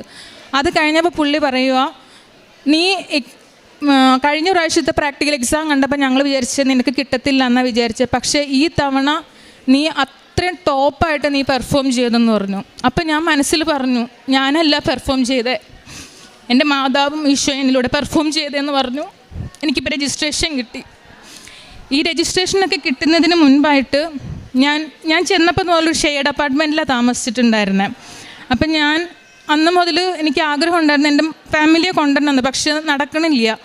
അപ്പോൾ എൻ്റെ മോൾക്കാണെങ്കിൽ 17 വയസ്സായി. അപ്പോൾ 16 വയസ്സ് കഴിഞ്ഞാൽ പിന്നെ കുട്ടികൾ അങ്ങോട്ട് കൊണ്ടുവരാനായിട്ട് ഇച്ചിരി ബുദ്ധിമുട്ടാണ്. അപ്പോൾ ഞാൻ എൻ്റെ മാഡത്തിൻ്റെ അടുത്ത് നിന്ന് ഞാൻ പറഞ്ഞു, മാഡം എനിക്കൊരു റൂം ഞാൻ തപ്പിയിട്ട് കിട്ടണില്ല, ഞാനാണെങ്കിൽ എൻ്റെ റൂമിലേക്ക് ഞാൻ മോളെ കൊണ്ടുവന്നോട്ടെ എന്ന് ചോദിച്ചു. മാഡം പറഞ്ഞു അത് പറ്റത്തില്ല, സിംഗിൾ റൂമാണ്, അപ്പോൾ 2 പേരെ അക്കോമഡേറ്റ് ചെയ്യാൻ പറ്റത്തില്ല എന്ന് പറഞ്ഞു. അത് കഴിഞ്ഞിട്ട് ഞാൻ വേറെ നമുക്കൊരു രക്ഷയില്ല, വേറെ ആരും എത്താണില്ല. ഞാൻ എന്നിട്ട് മാതാവിൻ്റെ അടുത്തുനിന്ന് പിന്നെ പറഞ്ഞു, എൻ്റെ മാതാവ് എൻ്റെ മോൾക്ക് 18 വയസ്സായി, പിന്നെ എനിക്ക് കൊണ്ടുവരാൻ പറ്റത്തില്ല. അപ്പോൾ അതുകൊണ്ട് എന്നിട്ട് ഞാൻ മാതാവിൻ്റെ അടുത്ത് ഒരു ചെറിയ പേപ്പറിൽ എനിക്കൊരു വീട് എത്രയും പെട്ടെന്നൊന്ന് തരണേ മാതാവേ, ഒരുപാട് വലുതൊന്നും വേണ്ട എന്ന് പറഞ്ഞ് ഞാനിങ്ങനെ ചെറുതായിട്ട് എഴുതി ഞാൻ മാതാവിൻ്റെ എനിക്കൊരു കൃപാസന മാതാവിൻ്റെ രൂപമുണ്ട്, അതിൻ്റെ അടിയിൽ ഞാൻ വെച്ചായിരുന്നു. ഒരു 1 വീക്ക് കഴിഞ്ഞപ്പോൾ ഈ പറഞ്ഞ മാഡം തന്നെ എന്നെ വിളിച്ചേക്കുക, ധന്യ പെട്ടെന്ന് ഒരാൾ നിൻ്റെ റൂമിൻ്റെ താഴെയുള്ള റൂമിൽ ഒരാൾ വെക്കേറ്റ് ചെയ്തിട്ടുണ്ട്, അപ്പോൾ നിനക്ക് വേണമെങ്കിൽ ആ റൂം എടുക്കാമെന്ന് പറഞ്ഞു. അപ്പം ഞാൻ താമസിക്കുന്ന എവിടെയാണെന്ന് വെച്ചാൽ ഞാൻ വർക്ക് ചെയ്യുന്ന സ്ഥലത്ത് തന്നെയാണ് താമസിക്കുന്നത്. അപ്പോൾ അവിടെയൊക്കെ റെൻറ്റ് തീരെ കുറവാണ്. അങ്ങനെ കിട്ടുന്നത് സാധാരണ അവിടെ നഴ്സിംഗ് പഠിക്കുന്ന കുട്ടികൾക്കോ അവിടെ അങ്ങനെയുള്ള സ്റ്റുഡൻസിന് അങ്ങനെയൊക്കെ കിട്ടത്തുള്ളൂ, അവിടെ വർക്ക് ചെയ്യുന്ന സ്റ്റാഫിന് അങ്ങനെ കിട്ടാറില്ല. അപ്പോൾ മാഡം എൻ്റെ അടുത്ത് പറഞ്ഞു, നീ വേണേൽ താഴത്തെ റൂമൊന്ന് പോയി നോക്ക്, നിന്നെ മോളെ കൊണ്ടുവരണമെങ്കിൽ കൊണ്ടുവരാമെന്ന് പറഞ്ഞു. ഞാൻ ചെന്ന് നോക്കുമ്പോൾ എനിക്കൊരു 2 ബെഡ്റൂം അപ്പാർട്ട്മെൻ്റ് ആയിട്ടാണ് എനിക്ക് അവർ തന്നത്. ഷെയർഡ് അപ്പാർട്ട്മെൻറ്റ്, ഒരു 2 ബെഡ്റൂം അപ്പാർട്ട്മെൻ്റ് ആയിട്ട് എനിക്ക് അവർ തന്നേക്കുന്നത്. എന്നിട്ട് എൻ്റെ അടുത്ത് മാഡം പറഞ്ഞു, നീ നിൻ്റെ ഫാമിലീനെ അങ്ങോട്ടേ കൊണ്ടുവരാൻ പറ്റുമെന്നുണ്ടെങ്കിൽ നീ കൊണ്ടുവരേ. ഞാൻ എൻ്റെ മോളെ കൊണ്ടുവരാൻ വേണ്ടി മാത്രമേ ഞാൻ മാതാവിനോട് ചോദിച്ചിട്ടുണ്ടായിരുന്നുള്ളൂ. അപ്പോൾ അവർ പറഞ്ഞു, നിൻ്റെ ഫാമിലി അതിനകത്ത് അക്കോമഡേറ്റ് ചെയ്യാൻ പറ്റുമെങ്കിൽ നീ കൊണ്ടുവരേ എന്ന് പറഞ്ഞിട്ട്. അപ്പം ഞങ്ങളുടെ അവിടെ വർക്ക് ചെയ്യുന്ന എല്ലാവരും പറഞ്ഞു, സാധാരണ ഒരു ഫാമിലീനെ അവിടെ അക്കോമഡേറ്റ് ചെയ്യാറില്ല, കാരണം അവിടെ പെർമിഷൻ ഇല്ല, അവിടെ പഠിക്കുന്ന പിള്ളേർക്കുടെ അക്കോമഡേഷനാണ് അത്, പിന്നെ നിനക്ക് മാത്രം എന്താ പ്രത്യേകത എന്ന് പറഞ്ഞു. അപ്പം ഞാൻ പറഞ്ഞു, എൻ്റെ മാതാവിൻ്റെ അടുത്ത് ഞാൻ പറഞ്ഞിട്ടുണ്ടായിരുന്നു, മാതാവ് ഡയറക്റ്റ് ഇടപെട്ടതാന്ന് പറഞ്ഞു. അങ്ങനെ എൻ്റെ മക്കളുടെ വിസയ്ക്ക് കൊടുത്തേക്കുന്നു, വന്നിട്ടില്ല. ഇപ്പം ഞാൻ വരുന്നതിന് മുൻപ് അതിന് മുമ്പ് വേറൊരു കാര്യം കൂടെ, ഞാനിപ്പോൾ ഈ അപ്പാർട്ട്മെൻറ്റ് കിട്ടിയെന്ന് പറഞ്ഞല്ലോ, അപ്പാർട്ട്മെൻറ്റ് കിട്ടിയതാണെങ്കിലും ഫ്യൂ ഡേയ്സിലാണ് എനിക്ക് കിട്ടിയത്. അപ്പോൾ ഈ അപ്പാർട്ട്മെൻറ്റിലേക്ക് ഞാൻ ചെല്ലുമ്പോൾ ഒന്നുമില്ല, അപ്പാർട്ട്മെൻറ്റിൽ ഫുൾ ബ്ലാങ്ക് ആയിട്ടാണ് കിടക്കുന്നു, ഒന്നുമില്ല. അതുകൊണ്ട് ഞാൻ വിചാരിച്ചു, ദൈവമേ ഞാൻ പെട്ടെന്ന് എവിടെ നിന്ന്, കാരണം കയ്യിലുള്ള സാലറി അപ്പം നാട്ടിലേക്ക് അയച്ചു കൊടുക്കും, പിന്നെ കയ്യിലൊന്നുമില്ല, ജസ്റ്റ് ചിലവിനുള്ള കാശ് മാത്രമേ വെക്കുള്ളൂ, എൻ്റെ കയ്യിലാണ് ഒന്നുമില്ല, ഫർണിച്ചർ വാങ്ങിക്കാനൊന്നുമില്ല. ഞാനിങ്ങനെ നിൽക്കുന്ന സമയത്ത് അങ്ങനെ എനിക്ക് അപ്പാർട്ട്മെൻറ്റ് കിട്ടിയെന്ന് അറിഞ്ഞത് എൻ്റെ കൊളീഗ്സും ഒക്കെ വന്നിട്ട് എൻ്റെ അടുത്ത് പറയാം, ധന്യ നിനക്ക് അത് വേണോ ഇത് വേണോ, അതായത് സെറ്റി വേണോ, ബെഡ് വേണോ, കട്ടിൽ വേണോ, ഡൈനിങ് ടേബിൾ വേണോ, അങ്ങനെ ഓരോന്ന് വേണോ എന്ന് ഇങ്ങോട്ട് വന്ന് ചോദിച്ച് അവർ തന്നെ എഫേർട്ട് എടുത്ത് അവരുടെ വണ്ടി തന്നെ നമുക്ക് വീട്ടിൽ കൊണ്ടിട്ട് തന്നു. ഇപ്പോൾ എൻ്റെ അപ്പാർട്ട്മെൻ്റ് എന്ന് വെച്ചാൽ ഫുൾ ഫർണിഷ്ഡ് അപ്പാർട്ട്മെൻറ്റ്. അതിനകത്ത് ഞാൻ ആകെ ഒരു ബെഡും ഒരു കട്ടിലും മാത്രമേ വാങ്ങിയിട്ടുള്ളൂ. ബാക്കിയെല്ലാം എനിക്ക് എൻ്റെ മാതാവ് പലരിലൂടെയായിട്ട് എനിക്ക് കൊണ്ടു തന്നതാണ്. അപ്പോൾ എല്ലാവരും പറഞ്ഞു അത് നിനക്ക് എന്തോ ദൈവാനുഗ്രഹം ഉണ്ടെന്ന് പറഞ്ഞു. ഇപ്പം അവിടെ മാതാവിൽ വിശ്വാസം ഇല്ലാതിരുന്ന ആൾക്കാരാണ്. അവരെല്ലാവരും ഇപ്പം എൻ്റെ അടുത്ത് പറയുക, നീ നിൻ്റെ മാതാവിൻ്റെ അടുത്ത് പറഞ്ഞോ എന്ന് ചോദിക്കും. ഞാൻ ഈ കാശ് രൂപ ഇട്ടുകൊണ്ട് പോകുമ്പോൾ അവരെൻ്റെ അടുത്ത് ചോദിക്കും, ഇതെന്തുവാ നിൻ്റെ കഴുത്തിൽ ഇത് കിടക്കുന്നത്, എന്താ ആരാന്ന് ചോദിക്കും. ചിലവർക്ക് അറിയാം അത് മദർ മേരിയാന്ന് പറയും, ചിലവർ പറയും ഇത് ആരാ ചോദിക്കും. അപ്പം ഞാൻ പറയും ഇത് എൻ്റെ അമ്മയാന്ന് പറയും. അങ്ങനെ അതാണ് എനിക്ക് കിട്ടിയ ഏറ്റവും വലിയ അനുഗ്രഹങ്ങൾ. പിന്നെ ഒരു രോഗസൗഖ്യം കൂടി എനിക്ക് കിട്ടിയായിരുന്നു. എൻ്റെ കയ്യിൽ ഒരു ബ്ലാക്ക് കളറിലുള്ള ഒരു ചെറിയ തടിപ്പ് പോലെ ഒരു പാടം ഉണ്ടായിരുന്നു. ഒരു ചെറിയ പാടമായിട്ടാണ് സ്റ്റാർട്ട് ചെയ്തത്, അത് കുറച്ച് വലുതാവാൻ തുടങ്ങി. അപ്പോൾ അവിടെ ഞാൻ കുറേ പേഷ്യൻസിനെ ഇങ്ങനെ കണ്ടിട്ടുണ്ട്, സ്കിൻ ക്യാൻസറിൻ്റെ കണ്ടിട്ടുണ്ട്. അപ്പം ഞാൻ ഈ സംഭവം എനിക്കത് കണ്ടപ്പോൾ ആദ്യം വെറുതെ പാടാമെന്ന് ഓർത്തു. പിന്നെ നോക്കുമ്പോൾ തൊടുമ്പോൾ ഒരു തടിപ്പ് പോലെ കാണുന്നു. അപ്പം എനിക്കൊരു പേടിയായി. പിന്നെ ഇങ്ങനെ കണ്ടിട്ടുള്ളതും കൊണ്ട് എനിക്കൊരു ചെറിയ പേടി. പിന്നെ ഞാൻ ആരോടും ഞാൻ പറഞ്ഞില്ല. ഇപ്പോഴായിരിക്കും എൻ്റെ വീട്ടുകാർ പോലും അറിയുന്നത്. ഞാൻ ആരുടെ അടുത്തും പറഞ്ഞിട്ടില്ല ഈ കാര്യം പോലും. ഞാൻ ആരോടും പറഞ്ഞില്ല. ഞാൻ എന്നിട്ട് മാതാവിൻ്റെ തൈലെടുത്ത് ഞാൻ എന്നും പരട്ടുമായിരുന്നു. ഒരു വിശ്വാസ പ്രമാണം ചൊല്ലി പരട്ടും. ഒരു 2 വീക്സ് ഞാൻ പരട്ടി. ആ പാട് ഇപ്പം ഇല്ല, കംപ്ലീറ്റ്ലി മാറി. ഇപ്പോഴാണ് എല്ലാവരും അറിയണ്ടാവുക പോലും. അതാണ് എനിക്ക് കിട്ടിയ രോഗസൗഖ്യം. പിന്നെ കാരുണ്യ പ്രവർത്തികളെന്ന് പറയാനായിട്ട് ഞാൻ പറഞ്ഞല്ലോ ഞാൻ നേഴ്സാണെന്ന്. ഞാൻ വർക്ക് ചെയ്യുന്ന സ്ഥലത്ത് അവിടെ അല്ലാണ്ടുള്ള കാരുണ്യ പ്രവർത്തികൾ നമുക്ക് പുറത്ത് പൊതുമേഖലയിൽ ഇറങ്ങി ചെന്ന് ചെയ്യാനായിട്ടുള്ള അസൗകര്യമുണ്ട്. ഞാൻ ഇവിടെ വൃദ്ധസദനത്തിലൊക്കെ ഫുഡ് കൊടുക്കുകയും അവർക്ക് വേണ്ട കാര്യങ്ങളൊക്കെ ചെയ്ത് കൊടുക്കാറുണ്ട്. പിന്നെ നമുക്ക് നമ്മളറിയുന്ന രീതി അങ്ങനെ, അതായത് നമുക്ക് ഉറപ്പുണ്ട് അന്ന ആൾക്ക് പൈസയ്ക്ക് അത്യാവശ്യമുണ്ട് എന്നുള്ള രീതിയിൽ എന്തെങ്കിലും വരികയാണെങ്കിൽ ആരും അറിയാതെ തന്നെ ഞാൻ പൈസ അയച്ചു കൊടുക്കാറുണ്ട്. പിന്നെ ഞാൻ വർക്ക് ചെയ്യുന്ന സെക്ടറിൽ ഒരു ഇൻസിഡൻ്റ് ഉണ്ടായെന്ന് വെച്ചാൽ, ഞങ്ങളുടെ അവിടെ ഒരു പേഷ്യൻറ്റിന് ഡ്രസ്സിങ്ങിന് വിളിച്ചു. എൻ്റെ ഫസ്റ്റ് അറ്റംപ്റ്റ് പ്രാക്ടിക്കൽ എക്സാം കഴിഞ്ഞതിന് ശേഷം എൻ്റെ സാറ് പറഞ്ഞു, തന്നെ ഒരു ഡ്രസ്സിങ് ഉണ്ട്, നീ വരികയാണെങ്കിൽ നമുക്ക് ചെയ്യാമെന്ന് പറഞ്ഞു, ഇല്ലെങ്കിൽ എനിക്ക് കാണാം ഇച്ചിരി വലിയ ഡ്രസ്സിങ്ങാന്ന് പറഞ്ഞു. ഞാൻ അവിടെ ചെന്ന് കഴിഞ്ഞപ്പോഴത്തേക്കും അവർ ആ വൂണ്ട് അങ്ങ് തുറന്നതേ ആ വൂണ്ടിന് നിറയെ പുഴുക്കളിങ്ങ് ചാടാൻ തുടങ്ങി. അതായത് ഇങ്ങനെ തെറിക്കുക പുഴു, ഇങ്ങനെ താഴെയൊക്കെ ഫ്ലോറിലൊക്കെ വീണ് കിടക്കുക. അപ്പോൾ അത് കണ്ടപ്പോഴത്തേക്കും, അതായത് വൂണ്ടിൻ്റെ എക്സ്പേർട്ട് വന്നിട്ടുണ്ടായിരുന്നു. ആ വലിയ വൂണ്ടായതുകൊണ്ട് ആ വൂണ്ട് എക്സ്പേർട്ട് വരെ പറഞ്ഞു, ഞങ്ങൾക്ക് ഇത് ചെയ്യാൻ പറ്റത്തില്ല, ഞങ്ങൾക്ക് അത് കണ്ടിട്ട് ഞങ്ങൾക്ക് സഹിക്കാൻ പറ്റണില്ല, ഞങ്ങൾ ചെയ്യില്ല എന്ന് പറഞ്ഞുകൊണ്ട് അവരെല്ലാവരും പോയി. എന്നിട്ട് എൻ്റെ അടുത്ത്, ഞാൻ അവിടുത്തെ ആൾക്കാരൊക്കെ ഇച്ചിരി സൈസ് ആയതുകൊണ്ട് എന്നെ കാണുമ്പോൾ അവർ വിചാരിക്കും ഞാൻ ചെറിയ കുട്ടിയാന്ന് പറഞ്ഞിട്ട് എൻ്റെ അടുത്ത് പറഞ്ഞു, മോൾ ഇവിടെ നിൽക്കേണ്ട, മോള് പൊക്കോ, ചിലപ്പോൾ മോൾക്ക് തലവേദന എടുക്കും, എന്തെങ്കിലും വൊമിറ്റ് ചെയ്യും, എന്തെങ്കിലും ചെയ്യും, മോള് പൊക്കോളാൻ പറഞ്ഞു. അപ്പം ഞാൻ പറഞ്ഞു കുഴപ്പമില്ല, ഞാൻ ഇവിടെ നിന്നോളാന്ന് പറഞ്ഞു. അത് കഴിഞ്ഞിട്ട് അപ്പോൾ ഈ അമ്മച്ചി എന്നെ കണ്ട്, നമുക്കുള്ള ഇന്ത്യൻസിന് അവർക്ക് ഭയങ്കര ഇഷ്ടമാണ്. അപ്പോൾ അമ്മച്ചി എന്നെ കണ്ട് ഭയങ്കരമായിട്ട് ചിരിക്കുമായിരുന്നു. എന്നിട്ട് ഇവർ വൂണ്ട് തുറന്ന് ഈ പുഴു കണ്ടോടുകൂടി ഇവരെല്ലാവരും 4 പേരുണ്ടായിരുന്നു. ഞങ്ങൾ മൊത്തത്തിൽ 6 പേരുണ്ടായിരുന്നു. അതിനകത്ത് 4 പേരും അവിടെ നിന്ന് പോയി. അത് കഴിഞ്ഞപ്പോഴത്തേക്കും അമ്മച്ചി ഇങ്ങനെ ദയനീയമായിട്ട് നോക്കുക, അവർ ആ വൂണ്ട് അങ്ങനെ തന്നെ ഇട്ടിട്ടങ്ങ് പോയി. അപ്പോൾ എനിക്കത് കണ്ടിട്ട് അങ്ങ് സഹിച്ചില്ല. അതായത് നമ്മുടെ അമ്മയാണ് ആ കിടക്കണേന്ന് തോന്നിപ്പോയി.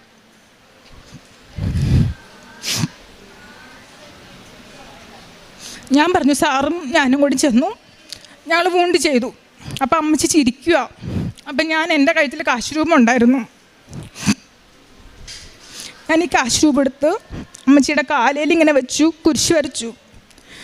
അപ്പം ഞാൻ അമ്മച്ചിയുടെ അടുത്ത് ഇങ്ങനെ മലയാളത്തിലാണ് ഇങ്ങനെ പറഞ്ഞ് ശരിയായിക്കോളും എന്നുള്ള രീതിയിൽ.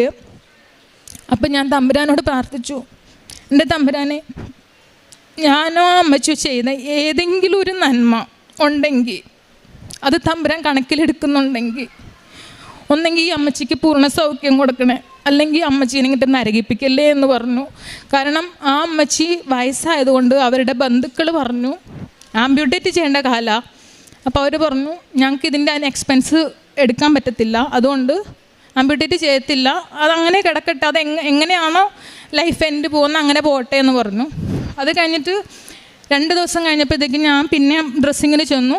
അപ്പം ഞാൻ നോക്കുമ്പോൾ പുഴുക്കൾ, അതായത് അന്നെന്ന് വെച്ച് കഴിഞ്ഞാൽ ഇങ്ങനെ തെറുക്കിയായിരുന്നു താഴോട്ടൊക്കെ. അന്ന് ഞാൻ നോക്കുമ്പോൾ 2ഓ 3ഓ പുഴുണ്ട്, അല്ലാതെ ആ പുഴുക്കളില്ല അതിനകത്ത്. പിന്നെ അമ്മച്ചി കുറച്ച് നാൾ കഴിഞ്ഞപ്പോഴത്തേക്കും അമ്മച്ചിക്ക് വേദനയുണ്ട്. അതാണ് ചില ഇതിനകത്ത് നമുക്ക് വേദനയ്ക്കില്ല, പക്ഷേ ഈ അമ്മച്ചിക്ക് വേദന ഉണ്ടായിരുന്നു. അതായത് എൻ്റെ കാലൊക്കെ കണ്ടിട്ടുണ്ടെങ്കിൽ ഇങ്ങനെ അസ്ഥികൂടത്തിൻ്റെ ഒക്കെ കാലിരിക്കത്തില്ല, വിരലുകളൊക്കെ അതായത് അസ്ഥി മാത്രമായിട്ട് കറുത്ത കളറിൽ അതുപോലെയായിരുന്നു അമ്മച്ചിയുടെ. അപ്പം അതിൻ്റെ മേളിലാണ് ഈ പുഴു വന്നിട്ടുള്ളത്. അതാണ്. പിന്നെ അതുപോലെ പേഷ്യൻസിൽ നമുക്ക് നമ്മുടെ സ്വന്തം ആളെ കണ്ടിട്ട് ചെയ്യാനായിട്ടുള്ള ഒരു കൃപ ദൈവം എനിക്ക് തന്നിട്ടുണ്ട്. അപ്പോൾ ചില സമയത്ത് അവിടുത്തെ ആൾക്കാർ എൻ്റെ അടുത്ത് പറയും, ആ കിടക്കണത് നിൻ്റെ അപ്പനോ അമ്മയോ അല്ലെങ്കിൽ അപ്പൂപ്പനോ അമ്മൂമ്മയോ ആരുമല്ല, അതവർ പേഷ്യൻ്റാണ്. അപ്പം ഞാൻ പറയും, അങ്ങനെ നമ്മളെപ്പോലെ തന്നെ ഒരു മനുഷ്യരല്ലേ അവർ എന്ന രീതിയിൽ എനിക്ക് പെരുമാറാൻ സാധിച്ചു. അത് എൻ്റെ സ്വഭാവത്തിൽ വന്ന വലിയൊരു മാറ്റമാണ്. പിന്നെ എന്ത് സഹായം ആരെങ്കിലും ചോദിച്ചിട്ടുണ്ടെങ്കിലും കണ്ടറിഞ്ഞിട്ടാണെങ്കിലും എനിക്ക് ചെയ്യാൻ സാധിക്കാറുണ്ട്. പിന്നെ പ്രേക്ഷിത പ്രവർത്തനം എന്ന് പറയാനായിട്ട് ഞാൻ പത്രം വാങ്ങിയിട്ട് പോവും. പത്രം വാങ്ങി നാട്ടിലും കൊടുക്കാറുണ്ട്, ഞാൻ അവിടെ കൊണ്ട് കൊടുക്കാറുണ്ട്. അങ്ങനെ പോകുമ്പോൾ പല ഇൻസൾട്ടുകളും വരാറുണ്ട്. ഇപ്പം നാട്ടിൽ കൊടുക്കുമ്പോൾ തന്നെ ആയാലും ചിലവരൊക്കെ പറയുന്നുണ്ട്, ഓ ഇപ്പം ജർമ്മനിയിൽ നിന്ന് ആലപ്പുഴ എത്തിയോയെന്ന് ചോദിച്ചു. അപ്പം ഞാൻ പറഞ്ഞു, ജർമ്മനിയിൽ നിന്ന് ആലപ്പുഴയല്ല എത്തിയേ, ആലപ്പുഴയിൽ നിന്നാണ് ഞാൻ ജർമ്മനിക്ക് എത്തിയെന്ന് പറയുമായിരുന്നു. അതുപോലെ അവിടെ ചെന്നപ്പോഴായാലും ഇപ്പം ഏകദേശം ഒരു നമുക്കൊരു പദവി കിട്ടിയേക്കുന്ന പോലെയാണ്. കാരണം ഇപ്പം ഞാൻ എന്തെങ്കിലും പറയുമ്പോഴത്തേക്കും ചിലവർ, അത് ഹിന്ദുസ് പിള്ളേർ വരെ ഉണ്ട്, അവരായാലും എൻ്റെ അടുത്ത് പറയും, മറ്റുള്ളവരുടെ അടുത്ത് കളിയാക്കുന്ന രീതിയിൽ പറയും, ഈ ചേച്ചീനെ അറിയോ, ഈ ചേച്ചി കൃപാസന മാതാവിൻ്റെ ആളാന്ന് പറയും. ഞാൻ പറഞ്ഞു, അതെ ഞാൻ കൃപാസന മാതാവിൻ്റെ ആളാണ്. അത് കഴിഞ്ഞിട്ട് അങ്ങനെ കളിയാക്കിയിട്ടുള്ളവർ വരെ ഇപ്പം എൻ്റെ അടുത്ത് ഈ തവണ വന്നേക്കുമ്പോൾ പറഞ്ഞേക്കുന്ന, ചേച്ചി ഞങ്ങളുടെ കാര്യം കൂടി അവിടെ ചെന്നൊന്ന് പറയണേ, പറഞ്ഞ് ഞങ്ങൾക്കും കൂടെ ഒന്ന് ഇതാക്കണേ, ആ മാതാവിൻ്റെ അടുത്ത് എന്ത് വേണമെങ്കിലും ഞങ്ങൾ വരാം, ഞങ്ങൾ കൃപാസനത്തിലേക്ക് വരാം എന്ന് പറഞ്ഞു. അവർക്കിപ്പോൾ ലീവിന് വരാൻ പറ്റിയിട്ടില്ല, അപ്പോൾ അവരവിടെ ഉണ്ട്. ഇത്രയും അനുഗ്രഹങ്ങൾ തന്ന ദൈവമാതാവിനും ഈശോയ്ക്കും 1000 നന്ദി. 1 പത്രോസ് 5:6 ദൈവത്തിൻ്റെ ശക്തമായ കരത്തിൻ കീഴിൽ നിങ്ങൾ താഴ്മയോടുകൂടി നിൽക്കുവിൻ, അവിടുന്ന് തക്ക സമയത്ത് നിങ്ങളെ ഉയർത്തിക്കൊള്ളും. നിങ്ങളുടെ ഉത്കണ്ഠകളെല്ലാം അവിടുത്തെ ഏൽപ്പിക്കുവിൻ, അവിടുന്ന് നിങ്ങളുടെ കാര്യത്തിൽ ശ്രദ്ധാലുവാണ്. പ്രിയമുള്ളവരെ, ധന്യ ബിജുവിൻ്റെ സാക്ഷ്യം നമ്മളോട് പറഞ്ഞത് ആദ്യം ഉടമ്പടി എടുത്തിട്ട് മാതാവിനോട് പരാതി പറയുകയായിരുന്നു. പരാതി പറയുന്നവരെല്ലാവരും ഓർക്കേണ്ടതും, ഉടമ്പടിയിൽ ഉഴപ്പി നിൽക്കുന്നവർ ഓർക്കേണ്ടതും, അമ്മ മാതാവ് ഉയർത്താനായിട്ടാണ്, ഇവരെ എളിമപ്പെടുത്താൻ വേണ്ടിയിട്ടാണ് ഇങ്ങനെ ഒന്ന് താഴ്മയോടുകൂടി നിൽക്കാൻ പഠിപ്പിക്കുന്നതെന്ന്. ധന്യ പറയുന്നത്, ഞാൻ പുറത്തായിരുന്നു, ഉടമ്പടി എടുത്തിട്ട് എനിക്കൊന്നും തരുന്നില്ലല്ലോ എന്നും പറഞ്ഞു. ആ മോൾക്ക് കൊടുത്ത കാര്യങ്ങൾ 5 കാര്യങ്ങളാണ്. അതൊരിക്കലും സംഭവിക്കാത്ത കാര്യങ്ങളാണ് അമ്മ മാതാവ് സമയം കുറച്ചവൾക്ക് കൊടുത്തതെന്ന് ധന്യ പറയുകയായിരുന്നു. ഇതാണ് ഉടമ്പടി എടുത്തിട്ട് ചെയ്യുന്നതിൻ്റെ കാര്യം. അവൻ എന്ത് നിങ്ങളോട് പറഞ്ഞു അത് നിങ്ങൾ ചെയ്യുക, ബാക്കി കാര്യങ്ങളെല്ലാം അമ്മ നോക്കിക്കോളും. ഉടമ്പടിയിൽ ആ ക്ലാപ്പ് പേപ്പറിൽ എന്ത് പറഞ്ഞോ അത് നിങ്ങൾ മാത്രം ശ്രദ്ധിച്ച് കൈകാര്യം ചെയ്യുക. അതിൽ ശ്രദ്ധ വയ്ക്കുക, വിശ്വാസം വർദ്ധിപ്പിക്കും. വിശ്വാസത്തോടു കൂടി അത് ചെയ്യുക. അതിലെന്താണ് പറഞ്ഞിരിക്കുന്നതെന്ന് ചെയ്താൽ ഈ ധന്യയെ ഉയർത്തിയതുപോലെ ഉടമ്പടി എടുത്ത നിങ്ങളെയും പരിശുദ്ധ അമ്മ തമ്പുരാൻ്റെ മുൻപിൽ ഉയർത്തി മഹത്വപ്പെടുത്തുമെന്ന് നമ്മളോട് പറയുകയുണ്ടായി. ധന്യയ്ക്ക് കൊടുത്ത വലിയ കൃപയ്ക്ക് പരിശുദ്ധ അമ്മ വഴി ഈശോയ്ക്ക് നന്ദി പറയാം, കരങ്ങളടിച്ച്. എൻ്റെ പേര് കലാസുല്. ഞാൻ ശൂർനാട് വടക്ക്, കൊല്ലം ജില്ലയിൽ ശൂർനാട് വടക്കിൽ നിന്ന് വരുന്നു. എൻ്റെ ആദ്യ ഉടമ്പടി എന്ന് പറയുന്നത് 23/7/2023 ആ ഉടമ്പടി വെച്ച നിയമങ്ങളുടെ സാക്ഷ്യങ്ങളെല്ലാം ഞാൻ ആദ്യം തന്നെ പറഞ്ഞിരുന്നു. 5ാമത്തെ ഉടമ്പടിയാണ് ഇപ്പം ഞാൻ ചെയ്യുന്നത്. അത് 8/6/2025 ഞാൻ ഇപ്പോൾ പുതുക്കിയത്. അപ്പോൾ അതിന് മുന്നേ തന്നെ എനിക്ക് കുറേ സാക്ഷ്യങ്ങൾ പറയാനുണ്ടായിരുന്നു. അപ്പോൾ അച്ഛന് ധ്യാനത്തിൽ എപ്പോഴും പറയുന്നുണ്ടായിരുന്നു, സാക്ഷ്യം പറയാനുള്ളൊരു എത്രയും പെട്ടെന്ന് പറയണം, അല്ലെങ്കിൽ അവരുടെ അനുഗ്രഹങ്ങളൊക്കെ ബ്ലോക്ക് ആവുമെന്ന് പറയുന്നുണ്ടായിരുന്നു. അപ്പോൾ ഞാൻ നാളെ പറയാം, പിന്നെ പറയാം, ഇവിടെ വന്നിട്ട് ഞാൻ തിരിച്ചു പോകുന്നൊരവസ്ഥയൊക്കെ ഉണ്ടായിട്ടുണ്ട്. പിന്നെ ഞാൻ എൻ്റെ ബ്ലീഡിങ്ങിൻ്റെ പ്രശ്നമാണ് ആദ്യം തന്നെ പറയുന്നത്. ബ്ലീഡിങ് എനിക്ക് 2024 ഫെബ്രുവരി 6 പീരീഡ്സ് ആവുന്നു. പിന്നെ എനിക്ക് ബ്ലീഡിങ് നിൽക്കുന്നേ ഇല്ല. ഞാനപ്പോൾ ഒമാനിലാണ് വർക്ക് ചെയ്തുകൊണ്ടിരിക്കുന്നത്, സലൂൺ വർക്കാണ്. അപ്പോൾ വർക്ക് ചെയ്തുകൊണ്ടിരിക്കുന്ന സമയത്ത് ആ ഒരു സമയത്ത് എന്ന് വെച്ചാൽ ഇഷ്ടംപോലെ ക്ലയൻറ്റ് വരുന്നുണ്ട്, നമുക്ക് നിൽക്കാൻ പറ്റുന്നില്ല. അപ്പോൾ ഞാൻ പോകുന്നു, ടോയ്ലറ്റിൽ പോകുന്നു, വരുന്നു, അങ്ങനെയുള്ള ആ ഒരു അവസ്ഥയായിരുന്നു. അവരോട് നാട്ടിൽ വിടാൻ പറഞ്ഞിട്ട് അവർ വിടുന്നില്ലായിരുന്നു. അപ്പം അവിടുന്ന് തന്നെ അവർ മെഡിസിനൊക്കെ മേടിച്ച് എനിക്ക് തരുന്നുണ്ട്, എനിക്കതൊന്നും പറ്റുന്നില്ല. അങ്ങനെ അവർ ജൂലൈയിൽ എന്നെ നാട്ടിൽ കയറ്റി വിട്ടിട്ട് ഞാൻ ഇവിടുന്ന് ഒരു മെറീന എന്ന് പറഞ്ഞൊരു സംഭവം ഇട്ടിട്ട് അവിടെ വീണ്ടും ഞാൻ ആ ഈദിൻ്റെ വർക്കായിരുന്നു. അപ്പോൾ ചെന്നേ പറ്റത്തുള്ളൂ. അത് അങ്ങനെ പോയി. അവിടെ ചെന്നിട്ടും എനിക്ക് ഒരു കുറവും ഉണ്ടായിരുന്നില്ല. അപ്പം ഞാൻ പറഞ്ഞു എനിക്ക് നാട്ടിൽ പോകണം. അപ്പോൾ അവർ പറഞ്ഞു പോകാൻ പറ്റത്തില്ല, 2 വർഷം കഴിയാതെ ഇവിടെ നിന്ന് വിടാൻ പറ്റത്തില്ല എന്നായിരുന്നു. അപ്പോൾ എന്തെങ്കിലും ഒരു മെഡിക്കൽ കേസ് ഉണ്ടെങ്കിൽ മാത്രമേ അവർ എന്നെ നാട്ടിലോട്ട് വിടത്തുള്ളൂ എനിക്കറിയാം. അപ്പോൾ അതിന് മുന്നേ തന്നെ എൻ്റെ ജീവിത പങ്കാളിക്ക് പുറത്തൊരു മുഴയുണ്ടായിരുന്നു. അപ്പോൾ അത് മുഴയെന്ന് പറയുമ്പോൾ ഞാൻ വിചാരിക്കുന്നത് കൊതുക് കുത്തിയാണെന്നുള്ളൊരു സംഭവമായിരുന്നു. അപ്പോൾ അത് വളർന്ന് വന്നുകൊണ്ടിരിക്കും. അപ്പോൾ ഞാൻ ഈ പോകുന്നതിന് മുമ്പ് തന്നെ ഉപ്പും തൈലം തേച്ച് പുരട്ടുന്നുണ്ടായിരുന്നു. അപ്പോൾ ഈ സമയത്ത് അത് വീർക്കുകയും പുള്ളിക്ക് ഭയങ്കര വേദനയാവുകയും ഹോസ്പിറ്റലിൽ അഡ്മിറ്റ് ആവുകയും ചെയ്തു. അപ്പം പുള്ളിക്ക് ഒരു ക്യാൻസറിൻ്റെ ഒരു പ്രശ്നം ഉണ്ടായിരുന്നു. അപ്പോൾ ആ ഒരു ഇത് ഉള്ളതുകൊണ്ട് അവർ എത്രയും പെട്ടെന്ന് എന്നോട് പറഞ്ഞു എന്നാൽ കയറി പൊക്കോന്ന് പറഞ്ഞു. അങ്ങനെ എന്നെ കയറ്റി ഇവിടെ വിടുകയും പുള്ളിയുടെ ഇത് ബയോപ്സിക്ക് അയക്കുകയും അതിൽ കുഴപ്പമൊന്നുമില്ലായിരുന്നു. പിന്നെ ഞാനിവിടെ വന്ന് ബ്ലീഡിങ്ങോട് തന്നെ ഡോക്ടറെയൊക്കെ പോയി കണ്ട് എനിക്കൊരു കുറവില്ല. ഇവിടെ വന്ന് ഞാൻ ഉടമ്പടി വീണ്ടും പുതുക്കിയിട്ട് ഞാൻ ഉപ്പും തൈലമൊക്കെ എൻ്റെ വയറ്റത്ത് പുരട്ടുകയും ഞാൻ എപ്പോഴും പ്രാർത്ഥിച്ചുകൊണ്ടിരുന്നു. എന്നിട്ട് ഞാൻ അങ്ങനെ ഇരുന്ന് അച്ഛനെ സ്വപ്നം കണ്ടു, ജോസഫ് അച്ഛൻ്റെ സ്വപ്നം കണ്ടു. ഇതോട്ട് വിഷമിക്കേണ്ട, നിനക്ക് സ്വർഗത്തിലേക്കുള്ളൊരു വാതിലാണെന്ന് തുറന്ന് പറയും. അപ്പം ഞാൻ വീണ്ടും ഇനി അങ്ങോട്ട് ചെല്ലണ്ടെന്നുള്ളൊരു ഇതിലാണ് അച്ഛൻ എനിക്ക് ആ സ്വപ്നം തോന്നിയത്. ഇവിടെ വന്ന് അത് കഴിഞ്ഞ് 2 മാസത്തോളം അങ്ങനെ നിന്നു. പിന്നെ ഇത് തന്നെ സ്ഥിരം പുരട്ടിക്കൊണ്ടേയിരുന്നു. അങ്ങനെ എൻ്റെ ബ്ലീഡിങ് പൂർണ്ണമായിട്ട് മാറി. ഇപ്പോഴാണെങ്കിൽ ഒരു 9 ദിവസമൊക്കെ ആകുമ്പോഴത്തേക്ക് ആ ബ്ലീഡിങ് 9 ദിവസം ആകുമ്പോഴത്തേക്ക് നിൽക്കും, പിന്നെ കണ്ടിന്യൂസ് ഇല്ല. ആ ഒരു കാര്യത്തിൽ മാതാവ് എന്നെ ഒരുപാട് അനുഗ്രഹിച്ചു. രണ്ടാമതെന്ന് പറയുന്നത് എൻ്റെ മോൻ്റെ ഫീസിൻ്റെ കാര്യമാണ്. അവന് കോളേജിൽ ഫീസ് അടയ്ക്കാൻ ഷോർട്ടേജ് വന്ന സമയത്ത് സാറ് പറഞ്ഞു പരീക്ഷയ്ക്ക് എഴുതാൻ പറ്റത്തില്ല, എത്രയും പെട്ടെന്ന് ഫീസ് അടച്ചെങ്കിലേ പറ്റത്തുള്ളൂ എന്ന് പറഞ്ഞു. അപ്പോൾ നമുക്ക് ലോണ് കിട്ടുമെന്നുള്ളൊരു ഇതിലായിരുന്നു ഇങ്ങനെ മുന്നോട്ട് കൊണ്ടുവരുന്നത്. അപ്പോൾ ലോണ് അവിടെ ചോദിച്ചപ്പോൾ അവർ പറഞ്ഞു ഈ പൈസയുടെ ഷോർട്ടേജ് കാരണം ഞങ്ങൾക്ക് തരാൻ പറ്റത്തില്ല, അതുകൊണ്ട് 1,25,000 രൂപ ബാങ്കിൽ കാണിച്ചെങ്കിൽ മാത്രമേ DD തരത്തുള്ളൂ എന്ന് പറഞ്ഞു. അപ്പോൾ ഞാൻ ഈ സാറിനെ വിളിച്ച് പറയും, സാർ അത് കേൾക്കുന്നില്ല. അങ്ങനെ ഞാൻ കുറേ പ്രാവശ്യം ഈ തൈലം തൂത്ത് സാറിനെ മനസ്സിൽ ധ്യാനിച്ച് ഞാൻ വിളിക്കുകയും ഫോൺ ചെയ്യുകയൊക്കെ ചെയ്തു. അങ്ങനെ ഒരു ദിവസം സാർ ഇങ്ങോട്ട് വിളിച്ചിട്ട് എന്നോട് പറഞ്ഞു ആദ്യത്തിൻ്റെ ഫീസ് 1,25,000 അടച്ചതാക്കിയിട്ട് ബില്ല് ഞാൻ കൊറിയർ അയക്കാം, അതുകൊണ്ട് ബാങ്കിൽ കൊടുത്ത് എത്രയും പെട്ടെന്ന് ഫീസിൻ്റെ കാര്യം നിങ്ങൾ എന്താണെന്ന് വെച്ചാൽ ചെയ്യാൻ പറഞ്ഞു. ഞാൻ അങ്ങനെ അവർ അയച്ചു തന്നു. ഞാൻ ബാങ്കിൽ പോയി ഒരാഴ്ചക്കുള്ളിൽ DD വന്നു. ഇപ്പം 2ാമത്തെ ലോണും അവൻ്റെ നടന്നു പോകുന്നുണ്ട്. ഇതിന് മാതാവ് എന്നെ ഒരുപാട് അനുഗ്രഹിച്ചു. 3ാമത്തെ സാക്ഷ്യം എന്ന് പറയുന്നത് എൻ്റെ കൂട്ടുകാരി ശരണ്യ. അവൾക്ക് ഞങ്ങൾ ഒരുമിച്ചായിരുന്നു ഒമാനി വർക്ക് ചെയ്തുകൊണ്ടിരുന്നത്. അപ്പോൾ അവളുടെ ഒരു ആഗ്രഹമായിരുന്നു സ്വന്തമായിട്ടൊരു ഷോപ്പ് ഇടണമെന്നുള്ളത്. അപ്പം ഞാൻ ഇവളോട് പറഞ്ഞിട്ട് നീ ഷോപ്പ് ഇടാൻ നോക്ക് എന്ന് പറഞ്ഞു. അപ്പോൾ അവൾക്ക് അതിനൊരു ബുദ്ധിമുട്ട് പോലെ തോന്നി. ഞാനപ്പോൾ ഇവിടെ വന്ന് നിയോഗത്തിൽ പ്രാർത്ഥിച്ചത് ജനുവരി 31 മുന്നേ ആയിട്ട് അവൾക്കൊരു ഷോപ്പിൻ്റെ കാര്യം അത് ശരിയാക്കി കൊടുക്കണമെന്നും ഒക്കെ ആയിരുന്നു. അങ്ങനെ ഞാൻ ഡിസംബറിലാണ് ആ ഉടമ്പടിയിൽ വെച്ചത്. അപ്പോൾ ഇവളെപ്പോഴും പറയും ചേച്ചി ഒന്നും ആയില്ല എന്ന്. ഞാൻ പറയും വിഷമിക്കേണ്ടെന്ന് പറയും. അങ്ങനെ 30-ാം തീയതി വൈകിട്ട് അവൾക്കൊരു കോള് വരികയും അതിനകത്ത് ഇതുകൊണ്ട് റണ്ണിങ്ങുള്ളൊരു ഷോപ്പുണ്ട്, ആ ഷോപ്പ് നിങ്ങൾക്ക് വാങ്ങിക്കാൻ താല്പര്യമുണ്ടെങ്കിൽ വാങ്ങിക്കാം എന്ന് പറയുകയും ചെയ്തു. അതിൻ്റെ ബാക്കി സാക്ഷ്യം പറയാനായിട്ട് ഞാൻ ശരണ്യക്ക്. ദൈവനാമത്തിന് മഹത്വം ഉണ്ടായിരിക്കട്ടെ. എൻ്റെ പേര് ശരണ്യ. ഞാൻ ഒമാനിൽ നിന്ന് ഈ സാക്ഷ്യം പറയാനായിട്ടാണ് ഞാൻ ഇങ്ങോട്ട് വന്നിരിക്കുന്നത്.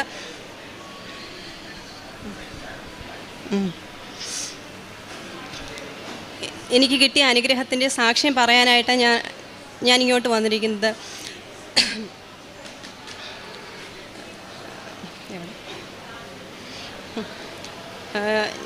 ഞാനിവിടെ ബ്യൂട്ടി പാർലറിലാണ് ജോലി. എനിക്ക് സ്വന്തമായിട്ട് ബ്യൂട്ടി പാർലറുണ്ട്.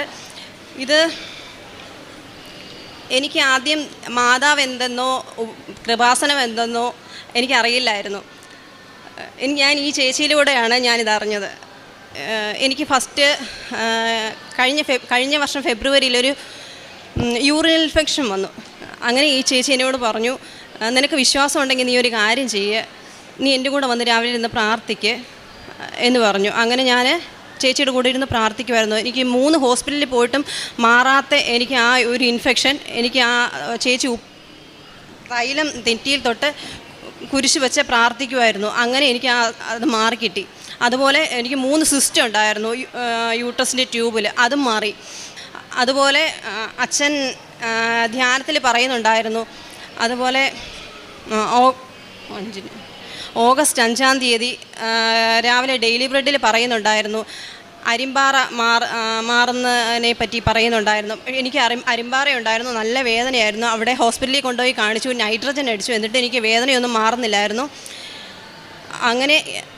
ഞാനങ്ങനെ പ്രാർത്ഥിച്ചതിൻ്റെ ഫലമായിട്ടായിരിക്കും ഇത് മാറിയത്. എനിക്കത് പൂർണ്ണ സൗഖ്യം കിട്ടിയിട്ടുണ്ട്. അങ്ങനെ എനിക്ക് ചെറുതും വലുതുമായിട്ടുള്ള ഒത്തിരി അനുഗ്രഹം എനിക്ക് മാതാവിൽ നിന്ന് എനിക്ക് കിട്ടിയിട്ടുണ്ട്. മൂന്നാമത്തെ സാക്ഷ്യം എന്ന് പറയുന്നത്, അടുത്ത സാക്ഷ്യം എന്ന് പറയുന്നത് എൻ്റെ ക്ലൈമിൻ്റെ കാര്യമായിരുന്നു. എനിക്ക് ആക്സിഡൻറ്റ് പറ്റിയത് 2021 അപ്പോൾ ഈ കൊറോണ ടൈം ആയതുകൊണ്ട് അവർ എല്ലാ കേസും അദാലത്ത് വെച്ചേക്കുമായിരുന്നു. അപ്പോൾ എനിക്കപ്പോൾ ഒരുപാട് കടത്തി നിൽക്കുന്ന സമയമായിരുന്നു. അപ്പോൾ എത്രയും പെട്ടെന്ന് എനിക്ക് ആ ക്ലൈം കിട്ടിയിരുന്നെങ്കിൽ വലിയ ഉപകാരമായിരുന്നു. എപ്പോഴും ഞാനിവിടെ മാതാവിൻ്റെ അടുക്ക വന്ന് പ്രാർത്ഥിക്കുക. ഞാൻ ബുക്കിനകത്ത് എഴുതി വെച്ച് എന്ത് പ്രാർത്ഥനയാണെങ്കിലും ഞാൻ ബുക്കിനകത്ത് എഴുതിക്കൊണ്ടായിരിക്കുന്നത്. അപ്പോൾ അങ്ങനെ എപ്പോഴും ഞാൻ പ്രാർത്ഥിച്ചുകൊണ്ടേയിരുന്നു. അങ്ങനെ ഞാനിപ്പോൾ ഈ 5ാമത്തെ ഉടമ്പടി എടുത്തപ്പോൾ തന്നെ ഞാൻ പറഞ്ഞു, ഈ 5ാമത്തെ ഉടമ്പടി തീരുന്നതിന് മുമ്പ് എൻ്റെ ക്ലൈമിൻ്റെ ഫണ്ട് എൻ്റെ അക്കൗണ്ടിൽ വീഴണമെന്നും. അപ്പം എത്ര ആണെന്നൊന്നും വക്കീൽ എന്നോട് പറഞ്ഞിട്ടൊന്നുമില്ല. അപ്പം കേൾക്കുന്നവരൊക്കെ ഒരു തുക പറയും. അപ്പോൾ ഞാൻ പറയും, എൻ്റെ കടഭാരങ്ങൾ മാറ്റുന്ന ഒരു തുകയായിരിക്കണം എനിക്ക് കിട്ടേണ്ടതെന്ന് പറഞ്ഞു. അപ്പം ഞാൻ എപ്പോഴും വക്കീലിനെ വിളിച്ചുകൊണ്ടിരിക്കും. അപ്പോൾ പറയും ഒന്നും ആയിട്ടില്ല. അപ്പോൾ എൻ്റെ ഹിയറിംഗ് കഴിയും വെച്ചിരിക്കുന്നത് 29-ാം മാസത്തിലാണ് എൻ്റെ അടുത്ത ഹിയറിംഗ് വെച്ചിരിക്കുന്നത്. പക്ഷേ എങ്കിൽ എന്നെ ഓഗസ്റ്റ് 7-ന് വക്കീൽ എന്നെ വിളിച്ചിട്ട് പറഞ്ഞു, ഈ മാസം 7-ന് വിളിച്ചിട്ട് പറഞ്ഞു, കല ഫണ്ട് എല്ലാം ആയിട്ടുണ്ട്, ബാങ്കിലേക്ക് പോയിട്ടുണ്ട്, എത്രയും പെട്ടെന്ന് കലയുടെ അക്കൗണ്ടിലേക്ക് വരും എന്ന് പറഞ്ഞു. ഇപ്പോൾ അത് ഫണ്ട് എൻ്റെ അക്കൗണ്ടിൽ വന്നു. വക്കീലിന് കൊടുക്കാനുള്ള ഫണ്ടും എടുത്തു. എന്നിട്ടിപ്പം ഞാനത് വിഡ്രോയും ചെയ്തു. അപ്പോൾ ഒരുപാട് എനിക്ക് അനുഗ്രഹങ്ങൾ അമ്മയും തിരുക്കുമാരനും എനിക്ക് ഒരുപാട് അനുഗ്രഹങ്ങൾ തന്നതിന് അനുഗ്രഹിച്ചു. പിന്നെ ചെറുതും വലുതായ ഒരുപാട് അനുഗ്രഹങ്ങളുണ്ട്. എനിക്ക് ത്രെഡ് ചെയ്യണമെങ്കിൽ കണ്ണാടി വെക്കണമായിരുന്നു. പക്ഷേ ഞാൻ തൈലം തൂത്തിട്ട് വെക്കുന്ന സമയത്ത് എനിക്ക് 2 കണ്ണാടിയാണ്. പക്ഷേ ഞാൻ ഇപ്പോൾ ത്രെഡ് ചെയ്യുന്ന സമയത്ത് കണ്ണാടി പോലും ഇല്ലാതാണ് ഞാൻ ത്രെഡ് ചെയ്യുന്നത്. അങ്ങനെ ഒരുപാട് ചെറുതും വലുതും ഒരുപാട് അനുഗ്രഹങ്ങൾ എനിക്ക് എൻ്റെ അമ്മമാതാവ് തന്നു. ഇപ്പം ഞാൻ നാട്ടിൽ വർക്ക് ചെയ്യുന്നു. കുഴപ്പമില്ലാത്തൊരു, അവിടത്തെക്കാട്ടി നല്ലൊരു സാലറി തന്നെ ഞാനിപ്പോൾ ഇവിടെ വർക്ക് ചെയ്യുന്നു. ഇത്രയും അനുഗ്രഹങ്ങൾ തന്ന എൻ്റെ അമ്മയ്ക്കും തിരുക്കുമാരനും കോടാനുകോടി നന്ദി രേഖപ്പെടുത്തുന്നു. പരിശുദ്ധമ്മയ്ക്കും ദൈവകുമാരനും നന്ദി പറയാം. ഈ സഹോദരിമാർ വിദേശത്തു നിന്നാണ് ഇവിടെ ഒരു 5 ദിവസത്തേക്ക് പ്രത്യേകമായിട്ട് ഫ്ലൈറ്റ് എടുത്ത് വന്നതാണ്. അവർ വന്നത് പ്രധാനപ്പെട്ട കാര്യം സാക്ഷ്യം പറയാൻ വേണ്ടി തന്നെയാണ് വന്നത്. ഈ കൂടെ നിൽക്കുന്ന സുഹൃത്ത് പോലും വന്നിരിക്കുന്നത് ഈ ഒരു ദിവസം ഇവിടെ വന്നുകൊണ്ട് ഉടമ്പടി എടുത്ത് പരിശുദ്ധമ്മയുടെ മധ്യസ്ഥതയിൽ പ്രാർത്ഥിക്കാൻ വേണ്ടി, അതിനുവേണ്ടി മാത്രമാണ് ഇവിടെ വന്നിരിക്കുന്നത്. അതിൽ ഈ സഹോദരിയുടെ ഒരു 5-6 മാസത്തോളമായിട്ട് കണ്ടിന്യൂസ് ആയിട്ടുണ്ടെന്ന ബ്ലീഡിങ്, അത് ഒരു തരത്തിലും മാറാതിരുന്നത്, എത്ര മരുന്ന് കഴിച്ചിട്ടും മാറാതിരുന്നത്, ഇവിടെ പരിശുദ്ധമ്മയുടെ സന്നിധിയിൽ വന്നു, നേർച്ച വസ്തുക്കൾ ഉപയോഗിച്ച് പ്രാർത്ഥിച്ചു. പരിശുദ്ധമ്മ അത് പൂർണ്ണമായും എടുത്തു മാറ്റി. അതോടൊപ്പം കുറേ നാളായിട്ട് തടസ്സപ്പെട്ട് കിടന്നിരുന്ന ക്ലെയിം അത് കിട്ടുകയും അത് ഇവരുടെ ജീവിതത്തിന് ആശ്വാസമായിട്ട് മാറുകയും ചെയ്തു. ഒപ്പം ഇന്ന് സാക്ഷ്യം പറയുന്ന ഈ സഹോദരൻ്റെ കൂടെ വന്നിരിക്കുന്ന സുഹൃത്തിന് സിസ്റ്റ് ഉണ്ടായിരുന്നു, 3 സിസ്റ്റ് ഉണ്ടായിരുന്നു. അത് ഇവർ 2 പേരും കൂടെ ഒരുമിച്ച് വെളുപ്പിന് എഴുന്നേറ്റ് പ്രാർത്ഥിക്കാൻ തുടങ്ങിയ സമയം മുതൽ നേർച്ച വസ്തുക്കൾ ഉപയോഗിച്ചപ്പോൾ സിസ്റ്റ് മാറി. അതോടൊപ്പം തന്നെ ഒരു പുതിയതായിട്ടൊരു കട അവിടെ തുടങ്ങുവാനായിട്ട് സാധിച്ചു. ഡെയിലി ബ്രെഡിൽ അച്ഛൻ പറയുന്നുണ്ടായിരുന്നു കയ്യിലെ അരിമ്പാറ മാറിപ്പോകുന്നതായിട്ട്. അപ്പോൾ അത് അവിടെ ഓപ്പറേഷൻ ചെയ്യണമെങ്കിൽ ഒത്തിരിയേറെ സാമ്പത്തിക ചിലവുള്ളൊരു കാര്യമാണ്. പക്ഷെ അതിനുവേണ്ടിയും വിശ്വാസത്തോടെ പ്രാർത്ഥിക്കുന്ന ആ സമയത്ത് തന്നെ അരിമ്പാറയും പൂർണ്ണമായിട്ടും മാറിപ്പോയി. പിന്നെ ഇവർ ഇവിടെ വന്നിരിക്കുന്നത്, അവിടുന്ന് വന്നിരിക്കുന്നത് തന്നെ കർത്താവിനെ മഹത്വപ്പെടുത്തി നന്ദി പറയാൻ വേണ്ടി, ഇതിനു വേണ്ടി മാത്രം ഇറങ്ങി വന്നിരിക്കുന്നതാണ്. തീർച്ചയായും പരിശുദ്ധമ്മയിലൂടെ ഈ സഹോദരങ്ങൾക്ക് ലഭിച്ച വലിയ അനുഗ്രഹത്തിന് കരങ്ങളടിച്ചുകൊണ്ട് ദൈവതാവിനെ നമുക്ക് മഹത്വപ്പെടുത്താം.